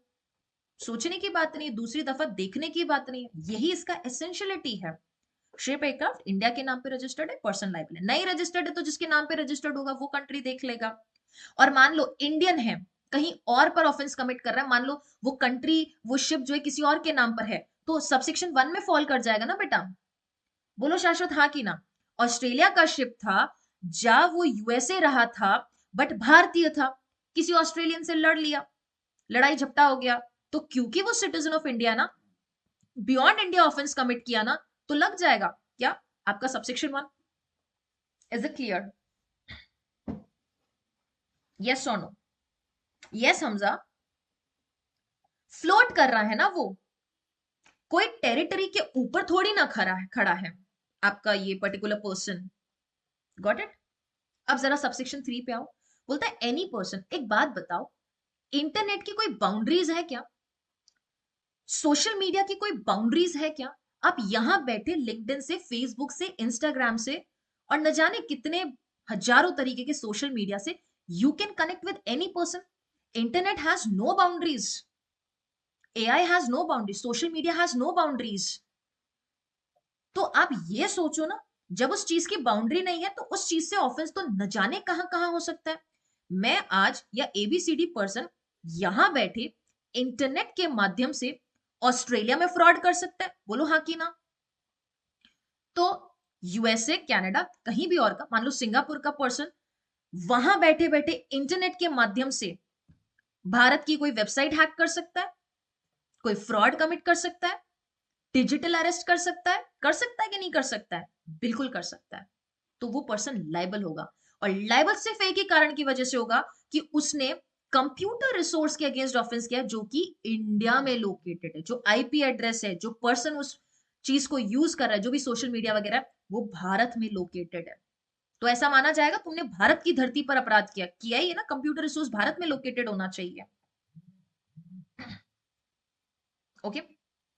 Any person in any place without and beyond India committing offense targeting a computer resource located in India। वो सिटीजन भी हो सकता है, नॉन सिटीजन भी हो सकता है। बेटा मान लो कोई इंडियन गया, थाईलैंड रह रहा है पिछले 2 सालों से, अब उसको मन किया कि अपने चाचा जी से जो पैसा है वो फ्रॉड के तरीके से सारा हड़प ले, वहां से कोई बैंक अकाउंट वगैरह उसने क्या कर दिया, हैक कर लिया, जो चाचा जी आपके बुलंदशहर में रह रहे थे।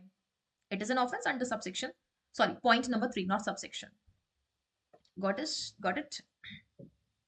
ईशान वेट, जब पहुंचेंगे तब उस पे आएंगे ना, तुम लोग डिस्ट्रैक्ट बहुत करते हो बेटा। कंप्यूटर रिसोर्स वही चीज है जो कि सेक्शन नंबर 2 सबसेक्शन 1 क्लॉज के ऑफ आईटी एक्ट 2000 में डिफाइंड है। 5 स्टार लगाओ, बहुत बार क्वेश्चन आ चुका है कि कंप्यूटर रिसोर्स आईपीसी में क्या मीन करता है।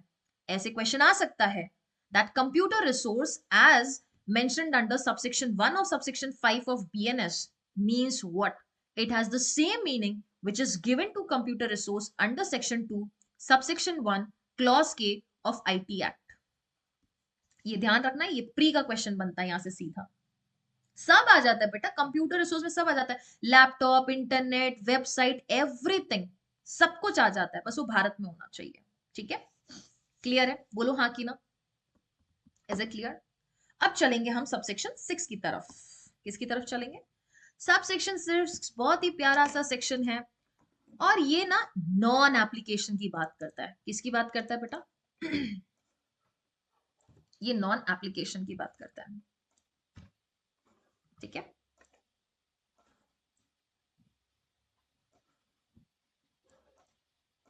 ओके।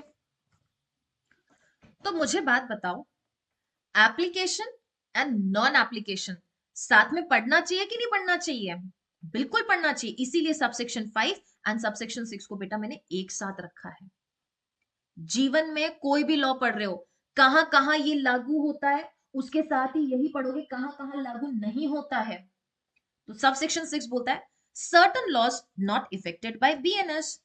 बीएनएस कुछ लॉ को छू भी नहीं सकता, टक भी नहीं कर सकता। दूर रहो बीएनएस, जिसको मैं नाम देती हूं सेविंग। बचा के रख रहा है उन लॉस को सबसेक्शन 6। कौन से लॉस को बीएनएस के प्रभाव से बचा रहा है? जैसे आप लोग सनग्लासेस पहनते हो ना बेटा, ताकि सूरज की रोशनी सीधी नहीं पड़े, तो प्रोटेक्ट क्या किया आपने? आईज को प्रोटेक्ट किया। वैसे के वैसे सबसेक्शन 6 ने कुछ लॉस को बीएनएस के इफेक्ट से प्रोटेक्ट किया। अब वो कौन से लॉज है कहता है, इधर आते हैं। पहला है एक्ट्स। इस एक्ट्स का मतलब बताएंगे सभी स्टूडेंट। ये एक्ट क्या है? क्या ये एक्ट काम वाला एक्ट है या ये एक्ट लॉ वाला एक्ट है? हिंदी में लिख दो, ये ऐसे ऐसे लिख दो, काम। बताओ।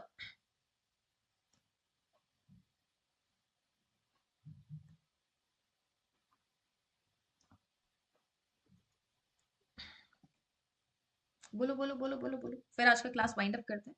एक बार डायरेक्ट रीड कर लेंगे हम लोग, ठीक है? डायरेक्ट रीड करके सबसेक्शन 1 को वाइंड अप करेंगे। एक बार इलस्ट्रेशन भी देख लेंगे, ठीक है? फातिमा बीवी का केस हम लोग कल पढ़ लेंगे, ठीक है? हाँ जी, बताओ। अगर कोई ऐसा कानून है जो पनिश करता है म्यूटिनी के लिए या डेजर्शन के लिए for the officers, soldier, sailor और airman in the service of government of India. बेटा गवर्नमेंट ऑफ इंडिया के जो भी ऑफिसर्स हैं, सोल्जर है, सेलर है, एयरमैन है, उनके खुद के लॉज होते हैं जिनको हम क्या कहते हैं? Martial laws. डेजर्शन मतलब भाग जाना वहां से, सर्विसेज से दूरी बना लेना। म्यूटिनी मतलब आप दंगे कर रहे हो वहां पर। तो कोई भी दंगे करना या डेजर्शन करना ऑफिसर्स के द्वारा, सोल्जर, सेलर, एयरमैन, जो कि भारत सरकार की सर्विसेज में है, बेटा सरकारी पर्सन है वो, सरकारी सर्वेंट है वो, तो उस पर बीएनएस अप्लाई नहीं होगा। उनके खुद के कानून है, वो अप्लाई हो जाएंगे। कोई भी स्पेशल लॉ को बीएनएस इफेक्ट नहीं करेगा, प्रभावित नहीं करेगा। करता है क्या? पॉक्सो को इफेक्ट करता है बीएनएस? नहीं। इनफैक्ट हम पॉक्सो में पढ़ के आए कि ये इन एडिशन होंगे और एक साथ चलेंगे। It shall not be in derogation. पढ़ा था कि नहीं पढ़ा था? पॉक्सो, डीवी एक्ट हो गया है, पीसीपीएनडीटी हो गया, इमोरल ट्रैफिक प्रिवेंशन एक्ट हो गया, वो सब स्पेशल लॉज हैं, विशेष विधि है जो कोई स्पेसिफिक टॉपिक के ऊपर है, तो उनको हमारा बीएनएस इफेक्ट नहीं करेगा। बीएनएस सीधा बोलता है तू भी रह मैं भी रहूं, मैं बड़ा भाई हूं तो तुमको इफेक्ट नहीं करूंगा। And any local law. Local law में क्या आता है? आपके राजस्थान के लॉज हैं, एमपी के लॉज हैं, यूपी के लॉज हैं, वो लैंड रेवेन्यू लॉज हो सकते हैं, वो आपके प्रॉपर्टी लॉज हो सकते हैं। इन सबको हमारा बीएनएस इफेक्ट नहीं करता है। 5 स्टार लगा लो, सीधा एग्जाम में आता है, ये कई बार आ चुका है। सब सेक्शन 1 को तो भूले में ही मत छोड़ना।